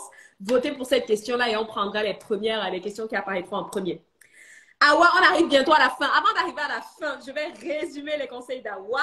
Donc, je résume le point et tu me dis en une phrase ton conseil. Une phrase, Awa, parce que toi et moi, on se connaît. Une phrase. Le point numéro 1, les amis, pour tous ceux qui nous rejoignent déjà, bienvenue. Ce soir, on parle des erreurs à éviter avant de signer votre contrat de travail. Ou, si vous voulez reformuler autrement, des choses à contrôler absolument avant de signer le contrat de travail. Le premier point qu'Awa a mis en avant, c'était la rémunération. Awa, une phrase à propos de la rémunération. C'est au démarrage, c'est le moment ou jamais pour négocier et avoir le bon salaire. C'est le meilleur moment, donc foncez. Merci. Je te voyais déjà là. Deuxième point, c'est la classification conventionnelle. Awa, qu'est-ce que tu peux nous dire en une phrase à propos de ça? C'est chiant, c'est pas clair, c'est relou, mais il faut absolument le faire parce que c'est ça qui va vous sécuriser sur le long terme. Je connais des personnes qui ont justement diminué leur rémunération et tu peux être très bien payé, mais si on t'enlève toute ton équipe parce que finalement tu as changé de poste, tu vas être très malheureux dans ton poste. Donc, voilà. 4 phrases, Awa. Le point numéro 3, la période d'essai. La période d'essai se négocie. Arrêtez d'accepter ce que l'employeur, ce qui arrange l'employeur et aussi mettez-vous vos intérêts sur la balance. Il n'y a pas que lui qui décide. Merci. Le point numéro 4 qu'on a vu, hein, les choses à vérifier et à contrôler avant de signer votre contrat, c'est les primes conventionnelles. Mais les primes conventionnelles, c'est pas automatique, c'est pas pareil. Chacune a ses spécificités. Donc, il va falloir clarifier. Pensez clarification. Il faut savoir où vous mettez les pieds. Le point numéro 5, les éléments de rémunération variables. Bah, c'est un petit peu la même chose que les primes conventionnelles. On clarifie absolument et surtout, on s'assure d'être aligné avec les objectifs qu'il y a sur notre rémunération variable. Et le point numéro 6, les RTT.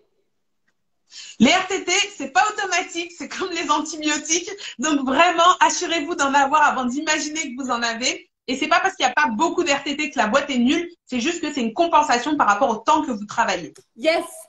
Merci beaucoup pour ce beau résumé. Alors, on va conclure avec le point numéro 7, les amis. La 7e erreur à éviter. Déjà dans le chat, dites-nous, est-ce que tout est clair pour vous? Dites-nous dans le chat.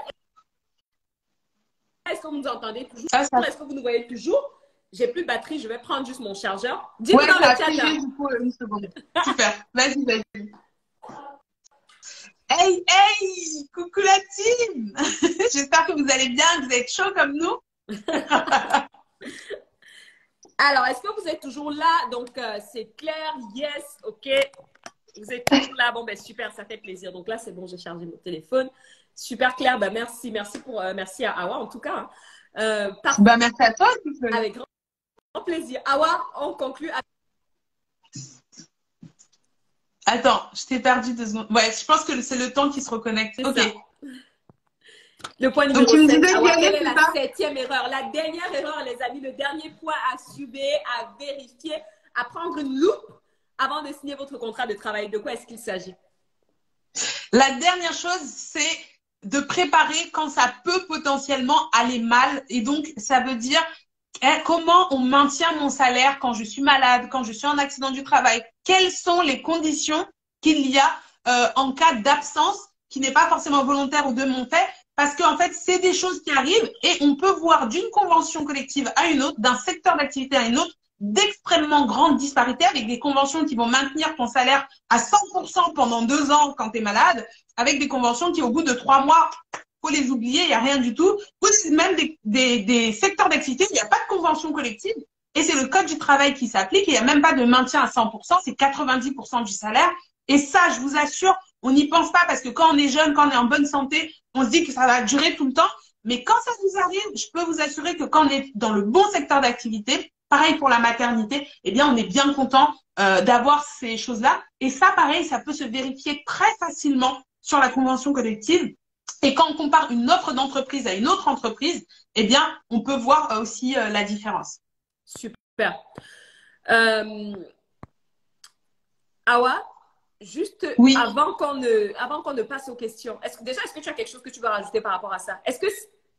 Dis-moi, tu as quelque chose que tu veux dire par rapport à ça ou tout est bon? Non, mais avant qu'on ne passe aux questions, les amis, peut-être qu'Awa, il faudrait que tu nous remettes le lien de tes summer camps et que tu nous en redises, mais vraiment rapidement, les 3 possibilités. Et est-ce qu'il y a une date limite? Ça marche comment les inscriptions? Comment ça se passe en fait? Si on est intéressé et si on veut y participer concrètement, quels sont les 3 summer camps et où est-ce qu'on s'inscrit? Comment ça se passe? Ok, ça marche. Alors, en fait, là, actuellement, pour le summer camp, il y a 3 ateliers. L'atelier Boost ta Paye, je suis déjà venue pas mal dessus. C'est réussir sa négociation dès le démarrage en décryptant une offre d'emploi et en comprenant à quoi on s'engage et en vérifiant et en sécurisant ses premiers bulletins de paye. Le deuxième, c'est vérifier, checker sa paye en 5 minutes chrono parce qu'en fait, on peut pas être dans le monde du travail et ne pas comprendre le bulletin de paye et juste regarder le net à payer. Parce que il y a beaucoup de gens qui sont lésés. Là, je vais vous partager une exclue. J'ai une personne dont j'ai vérifié le bulletin récemment. Il y a plus de 13 000 € de manque à gagner. On a reçu un message des RH avec ses plus plates excuses parce qu'ils se sont trompés. Et du coup, pour le coup, je pense vraiment qu'ils se sont trompés, que c'était pas volontaire. Mais vous vous rendez compte que perdre 13 000 € sur un solde de tout compte, parce que la personne, de toute façon, c'est sa fille qui m'a contacté pour que je regarde. Si j'avais pas regardé, elle passait à côté de 13 000 € sur son solde de tout compte. Rendez-vous un petit peu compte. Et elle allait pas se plaindre parce qu'elle ne s'est pas rendu compte qu'il manquait cet argent. Mais les amis, et donc, juste par rapport à ce qu'Awa vient de dire, hein, dis-nous dans le chat, je vais encore voter et malheureusement, c'est non pour moi. Mais dis-nous dans le chat, pour vous, le bulletin de paye, est-ce que c'est quelque chose que vous maîtrisez ou pas? Je sais ce qu'il y a dedans, je comprends tout ou je comprends rien. Bulletin de paye, on comprend tout, oui ou non? Dis-nous dans le chat. Moi, je vais dire non. Et je dois avouer que, à part s'il y a vraiment une grosse disparité sur mon bulletin de paye, genre j'ai 500 € de moins que ce que j'avais l'habitude d'avoir quand j'étais salariée, Là encore, ça pourrait faire titre. Mais à part ça, moi, j'ai jamais vraiment fait attention à quoi que ce soit sur un bulletin de paye. Il y a Aurélie qui dit non, mademoiselle qui dit absolument pas, pas du tout. Les amis, là, ça devient vraiment sérieux. Donc, pour toutes les personnes qui ont dit non, ah ouais, déjà, est-ce que tu peux remettre le lien de l'atelier? Et je vous le recommande vraiment. Moi, pendant 7 ans, je ne l'ai pas fait et je m'en veux aujourd'hui. Donc, je peux vous dire que avec les accompagnements que je fais sur les techniques de recherche d'emploi et maintenant que je connais Awa, ça fait quelques temps maintenant, demain, si je retrouverai un boulot, je peux vous dire que les choses se passeraient différemment. Ça, c'est sûr. Donc, en tout cas, pour toutes les personnes qui veulent vraiment être plus éclairées sur le sujet du bulletin de paye, je vous laisse aller sur le lien. Awa, je ne sais pas si tu l'as mis, mais moi, je ne le vois pas. Ah ouais. Mais moi, je l'ai mis là. Je vous laisse aller sur le lien d'Awa pour réserver l'atelier. C'est le site checktapay.com. Est-ce qu'il y a un délai pour réserver les ateliers? Alors, le délai, tous les ateliers sont à moins 50% en ce moment. Et du coup, il y a même des packs promotionnels, pack duo si vous en preniez 2, pack trio si vous en preniez 3. Et il y a une réduction supplémentaire qui s'applique jusqu'au 8 mai. Et après, les préventes se terminent. 299 € par atelier. Au lieu là de 149 €, voire moins si vous prenez les packs. Donc, je vous recommande. Et le dernier, je termine juste sur le dernier atelier, c'est solde ta paye, où là, en fait, j'accompagne à négocier un départ, négociation de rupture conventionnelle. N'hésitez pas à aller faire un tour dans ma story parce que là, je partage un témoignage d'une cliente qui a réussi à obtenir sa rupture conventionnelle justement et qui vient en témoigner en story. Vous verrez, c'est surpuissant parce que quand tu sais partir quand tu en as envie, quand tu sais checker que ta paye, elle est bonne, quand tu es en poste et quand tu rentres à l'entreprise au bon salaire, tu maîtrises ta carrière. Tu es aux manettes de ta carrière et tu te sens pas prisonnier d'un taf que tu n'aimes pas ou tu te sens, ou tu l'aimes bien mais tu es mal payé. En fait, on peut tout avoir. On peut avoir une bonne rémunération et un taf qui nous plaît. Et la croyance limitante qu'ont beaucoup les gens, c'est faut choisir. Soit tu es bien payé, soit tu aimes bien ton travail, mais tu peux pas avoir les deux. C'est pas vrai. Il y a plein de gens qui ont les deux. C'est juste qu'il faut des techniques, il faut connaître à quoi on s'engage parce que personne ne vous fera de cadeau parce qu'à l'école, on vous a pas appris à lire une fiche de paye. Personne ne vous fera de cadeau parce que vous ne savez pas. Donc ça, c'est la responsabilité du salarié de s'éduquer sur ces choses-là parce que c'est son outil de travail et son job, c'est son business en fait. Super. Merci Awa. Ça n'aurait pas pu être plus clair. Hein. Il y a une question sur le côté CPF. Est-ce que tes formations sont finançables CPF? Mes formations sont pas éligibles au CPF parce que on doit considérer que ces éléments-là ne sont pas importants pour les certifications et les qualifications. Moi, je vous dis, c'est important pour votre carrière. À part que votre carrière à vous, elle n'intéresse que vous, elle n'intéresse pas l'État. Sinon, il vous aurait mis ça dans le programme scolaire. Elle n'intéresse pas le patron parce que lui, il achète votre force de travail pour sa boîte. Donc, c'est à vous de vous préoccuper de votre carrière. Super. Merci beaucoup, Awa. C'est joliment dit. On va conclure dessus sur ces belles paroles, ma chère Awa. Et on va passer aux questions. Coucou à tous ceux qui nous rejoignent. Bienvenue à vous. On passe donc aux questions. Loredana, excuse-moi. Hein. Je pensais que c'était Laure et Dana. Donc, excuse-moi, enchantée, Loredana, par la même d'ailleurs. C'est joli, hein. Joli prénom. Ça vous va? On passe aux questions. Les amis, n'oubliez pas dans la boîte à questions. C'est parti pour les votes. Donc là, moi, je vais prendre les premières questions qui apparaissent. Hein. Awa, il y en a 16 là. Est-ce que ça te va si on prend le top 5 des questions? Ça marche, parfait. Ok. Est-ce que je peux aussi te payer? Est-ce que tu m'autorises à dire aux 11 autres personnes qui ont posé une question et qui n'ont pas leur réponse qu'elles peuvent éventuellement te contacter en DM?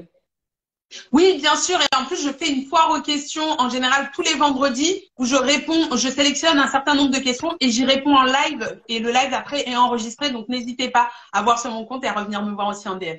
Super. Donc, les amis, on prend les 5 questions qui ont obtenu le plus de votes pour ce soir. Et pour le reste, n'hésitez pas à envoyer un petit DM à Awa pour les questions qui la concernent. Et si ce sont des questions qui concernent les techniques de recherche d'emploi à ce moment-là, vous pouvez m'envoyer un petit DM.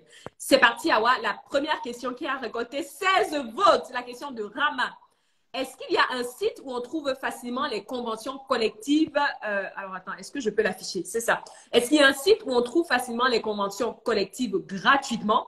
Les sites officiels sont illisibles.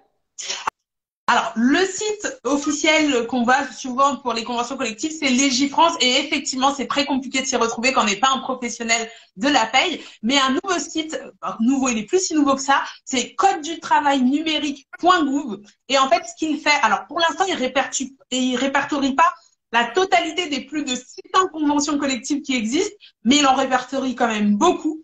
Et l'avantage, si vous allez sur code du travail numérique.gouv, c'est qu'en fait, quand vous recherchez une information dedans, il vous met toujours la règle du code du travail, donc de la loi. Et si vous mettez votre convention collective, il vous dit et recherche dans la convention collective pour vous dire si votre convention collective dit quelque chose à propos de ça. Et du coup, vous pouvez savoir automatiquement est-ce qu'il y a la convention qui dit quelque chose et auquel cas elle est plus favorable que la loi et c'est la règle de la convention qui s'applique, ou au contraire, la convention ne dit rien à ce sujet et le code du travail, il va vous dire ce que le code du travail dit et au minimum, c'est ça qui doit s'appliquer. Et potentiellement, après, il y a les accords d'entreprise. Et là, vous pouvez vous renseigner en interne sur l'intranet, demander à vos représentants du personnel ou à vos RH, c'est quoi la règle pour qu'ils vous renseignent sur les règles de l'entreprise. Super, merci à JLNT Bay qui a mis le lien dans les commentaires. Merci beaucoup. Question numéro 2, avec 12 votes. C'est la question de Titine. Comment connaître la bonne classification à avoir? On n'a pas accès à la classification avant de signer. Alors, en fait, les entreprises, elles sont classées par secteur d'activité et le secteur d'activité va déterminer quelle convention collective est celle de votre entreprise. Donc, avant d'aller en entretien, on sait avec quelle entreprise on a un entretien. On peut récupérer assez facilement sur les sites comme société.com son numéro de SIRET et son code d'activité principal. Et ça va nous permettre ensuite de rechercher la convention collective et de savoir quelle est la convention collective qui est applicable à cette entreprise. Par exemple, si je vais chez Darty pour un entretien, Darty fait de l'électroménager, je tape convention collective de l'électroménager et je vais retrouver la convention collective qui correspond. Donc, les conventions, c'est par secteur d'activité. Exactement. Super. Titine, j'espère qu'on a répondu à ta question. Merci Awa pour cette réponse. La question suivante, mais vous êtes à fond, c'est la question de Randa avec 11 votes. La question numéro 3. Et après, on en prendra 2. Quel est le délai légal pour signer un contrat de travail?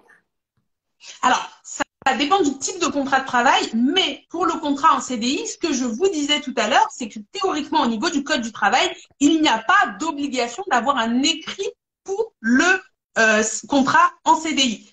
Et du coup, à partir du moment où vous venez travailler pour un employeur, depuis 1 ou 2 jours, on va dire que vous êtes en CDI tout de suite et il n'y a pas de délai maximum pour signer puisque même sans signature, vous êtes considéré en CDI. En revanche, je connais très peu d'entreprises qui prennent le risque de faire ça parce que on est dans un flou total. On ne sait pas à quel salaire on a été embauché, à quel horaire. Et après, ça peut tout de suite devenir une bataille juridique s'il y a un conflit parce qu'on va dire « Ah ben non, moi j'avais compris que c'était tel salaire ». Et personne n'a de preuve de ce qu'il avance. Donc, moi, ce que je vous recommande, c'est de ne jamais commencer à travailler avant d'avoir signé le contrat. Donc, il n'y a pas de délai maximum. Je signe d'abord et ensuite je travaille. Donc, j'ai pas de problème. Super. Merci beaucoup. Randa, dis-nous dans le chat si c'est clair pour toi. Merci Titine pour ton retour. Super. Et merci aussi à Rama tout à l'heure pour son retour. Question numéro 4, les amis. Une question d'Amsterdam, piqué. Si aujourd'hui, je me rends compte qu'il y a une erreur sur mes bulletins de paie d'il y a 2 ans, est-ce que je peux aller réclamer mon dû? Alors, pour réclamer son dû, donc si là, c'est un exemple de quelqu'un qui est en poste, le temps pour réclamer, c'est 3 ans pour les éléments qui touchent au salaire. Vous avez 3 ans pour faire une réclamation et inversement pour l'employeur. Si l'employeur se trompe et qu'il vous paye trop, il a 3 ans pour se rendre compte de son erreur et demander le remboursement. C'est 3 ans à partir du moment où vous avez connaissance de l'erreur. Et on répute que vous avez connaissance de l'erreur à partir du moment où vous a remis votre bulletin de salaire. C'est pas de notre faute si vous regardez pas vos bulletins. Dès qu'il vous est remis, vous avez connaissance et le délai des 3 ans, il commence à courir. Après, quand vous quittez l'entreprise, il faut faire attention et c'est pour ça que je recommande de ne pas signer le reçu pour solde de tout compte parce que quand vous avez votre solde de tout compte, on vous donne également un reçu et il va mentionner un certain nombre de sommes qui vous ont été payées. Si vous signez ce reçu pour solde de tout compte sans aucune réserve, eh bien le délai, au lieu d'avoir jusqu'à 3 ans pour réclamer vos éléments de salaire, il va passer à 6 mois. Ça veut dire que passé 6 mois, eh bien, vous n'avez plus le droit de vous retourner contre votre employeur en disant « Ah, finalement, au bout de 7 mois, j'ai regardé mon bulletin et je me rends compte qu'il y a une erreur. » C'est tant pis, c'est prescrit comme les délais de prescription qu'il peut y avoir sur toutes sortes de choses. Et donc, c'est pour ça que je vous recommande de ne pas signer le reçu pour solde de tout compte, ou en tout cas, si vous vous sentez un peu pressionné à le signer, de signer en inscrivant sous toute réserve de mes droits passés, présents et futurs. Et à ce moment-là, ça va annuler ce côté, comme on dit, de lever j'ai oublié le terme, je l'ai sur le bout des doigts, mais bref. Subtilité, la petite phrase qu'on pourrait éventuellement rajouter. Donc, en fait, on a le reçu de solde de tout compte et on peut rajouter une petite phrase avant de signer. Exactement. Voilà, ça lève la clause libératoire, pardon. Ça lève la valeur libératoire du solde de tout compte pour l'employeur. Merci beaucoup pour ce retour, Awa. Et on va terminer avec la question numéro 5. C'est une question de Tifou. Donc, c'est la question qui a… Alors, il y a Tifou et Randa qui ont des… C'est de l'ex-écho. Donc, on va prendre les deux questions parce qu'elles ont toutes récolté 8 votes. 8 votes. Pourquoi vote? Vote, je crois. Oui, 8 votes. Ça va. Donc, la question peu importe l'accent, on a compris. La question de Tifou, c'est de dire comment faire attendre un employeur quand on a une autre proposition en cours lors d'une recherche. Alors, ça dépend de la stratégie qu'on cherche à aborder. Après, je te laisserai peut-être aussi participer à cette question, Chloé, parce que je pense que tu auras peut-être plus de choses à dire que moi sur le sujet. Mais en fait, vous avez deux options. Votre employeur va vous faire une proposition. Vous lui dites juste, écoutez, je vais prendre le temps de l'analyser. Je reviens vers vous d'ici quelques jours, d'ici une semaine, d'ici quelques jours. Donc, en général, il vous le donne pas immédiatement. Donc, il n'y a pas de souci. Vous n'êtes pas obligé de dire que vous attendez autre chose.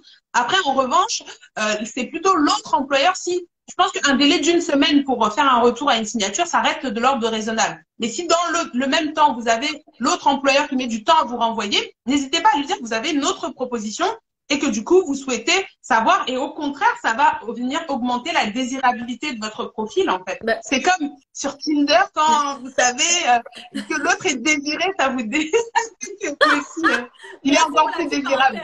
On n'aurait pas pu terminer le live sans cette petite parenthèse-là. Oui, mais là, tu as tout dit. Awa, j'ai plus rien à rajouter. En effet, comme Awa vous l'a dit. Non, mais c'est vrai, j'ai plus rien à rajouter. L'idée, c'est d'être transparente, en fait. Vous n'avez pas l'obligation de signer, d'accepter une proposition d'embauche à l'instant où on vous l'envoie. Vous avez le droit de la lire, de prendre le temps pour la lire, pour l'analyser, pour l'étudier. D'ailleurs, vous devez le faire. Donc, pendant ce temps, oui, vous pouvez faire patienter le recruteur. Et comme Awa vous a dit, ce qui est super important, c'est finalement l'autre proposition que vous attendez là. L'idée, c'est aussi de leur dire derrière, OK, aujourd'hui, on a passé un entretien, j'ai un énorme feeling pour l'entreprise, mais voilà, moi, j'ai une autre proposition à côté, je dois donner une réponse. Donc, quand est-ce que vous pensez que vous allez pouvoir me faire un retour? Vous avez aussi le droit de relancer la deuxième entreprise. Et finalement, n'oubliez pas que la décision vous revient. Faites bien votre tableau du pour et du contre de chacune des entreprises, des avantages, des inconvénients, avant de déterminer ce que vous allez, le choix que vous allez faire. Et aussi, n'oubliez pas, il n'y a pas mort d'homme. J'ai envie de dire, vous pouvez signer. Une fois que vous avez accepté la proposition d'embauche, il n'y a pas d'obligation. Vous avez le droit de revenir sur vos pas. N'oubliez pas qu'il y a une période d'essai. La période d'essai, elle est dans les deux sens. Donc, oui, vous acceptez, mais vous avez le droit finalement de dire non, moi, ça ne me convient pas parce que X ou Y raison ou parce que vous avez obtenu une meilleure proposition. Bien évidemment, ce n'est pas la situation idéale parce que professionnellement parlant, moi, je ne suis pas trop pour le fait de le faire. Mais par contre, je pense que des fois, on est dans une situation où on ne veut pas prendre le risque de dire non ou de faire trop patienter parce qu'il faut absolument qu'on ait un poste. Donc, dans ce cas, ne prenez peut-être pas ce risque-là, mais gardez à l'esprit que demain, si besoin, vous allez malheureusement devoir vous anticiper et qu'il faudra l'assumer derrière. C'est juste ça. Alors, dis-moi, Awa, ce que tu voulais dire par rapport à ça. Oui, en fait, je suis totalement d'accord avec toi et tout ce que tu as dit. C'est juste, j'apporterai juste une petite nuance sur la partie. Effectivement, c'est valable pour la période d'essai. Tu as tout à fait le droit de commencer une période d'essai et finalement de dire au bout de 2-3 jours, finalement, je ne reste pas. En revanche, la promesse d'embauche qui t'a envoyée, par l'employeur, si tu la signes, c'est un document qui est engageant. Donc, tu es censé venir commencer le jour où tu l'as dit. Dans les faits, parce que nous, on parle pratico-pratique, je connais pas d'employeur qui va t'attaquer et te faire un conseil de prud'homme parce que tu lui dis, écoute, finalement, dans les 3 mois là de préavis que j'avais, j'ai changé d'avis, je vais rejoindre une autre entreprise. Il va juste aller voir ailleurs. Mais dans les faits, comme toi, tu es protégé par cette promesse d'embauche, l'employeur aussi est protégé par cette promesse d'embauche. À partir du moment où vous la signez tous les deux, comme toi, il peut pas te dire au bout de 2 mois, une fois que tu as remis ta démission, finalement, en fait, ne revenez pas, c'est pas la peine. Il n'a pas le droit de dire ça. Vous pouvez lui faire un procès. c'est la même chose pour l'employeur, sauf que dans les faits, l'employeur ne va jamais poursuivre un pauvre petit salarié qui a un petit salaire pour aller au prud'homme récupérer ce genre d'argent, sauf si vous êtes PDG de Total, que vous avez un salaire mirobolant et que vous faites perdre énormément d'argent à l'entreprise en faisant faux bond à la dernière minute. Mais ça, c'est vraiment les personnes sur des postes très stratégiques, quoi. Super. Merci pour cet éclairage, ma chère Hawa. On passe à la dernière question. Donc, c'était la question qui était ex aequo. Si ça vous va, les amis, la question de Randa. Quand est-ce que s'appliquent les heures supplémentaires? Et on va clôturer avec cette question-là. Et juste avant que Hawa ne réponde à la question, n'oubliez pas que pour toutes les autres questions, on a vu qu'il y en avait quand même pas mal. N'hésitez pas à envoyer un petit DM. Elle ne vous répondra peut-être pas ce soir là parce qu'il est déjà 22 heures. Mais en tout cas, vous aurez une réponse sous 2, 3, 4 jours, une semaine. Je ne sais pas, mais vous aurez votre réponse. N'hésitez pas à envoyer un DM à Hawa. Randa? Il y a le PDG de Total qui se retire du live, apparemment. En tant que PDG de Total, je me retire du live. Bon, ben, hello, Jules, bienvenue à toi. Hawa, est-ce que tu peux répondre à Randa, du coup, quand s'appliquent les heures supplémentaires? Le principe des heures supplémentaires, c'est que les heures supplémentaires s'appliquent pour toutes les heures effectuées au-delà de 35 heures. Après, il faut comprendre que la notion d'heures supplémentaires ne veut pas forcément tout de suite dire du salaire en plus sur mon salaire. Parce qu'on l'a vu tout à l'heure, les heures supplémentaires, elles peuvent être converties en repos, en RTT, et donc elles peuvent être compensées. L'employeur, il a obligation de les compenser, soit par du repos, soit par de l'argent. Et donc, soit elles vont être payées avec une majoration, soit elles vont être payées en repos. Et il faut encore savoir que les heures supplémentaires, ça se calcule seulement à la semaine. Là, je viens de dire, c'est les heures au-delà de 35 heures.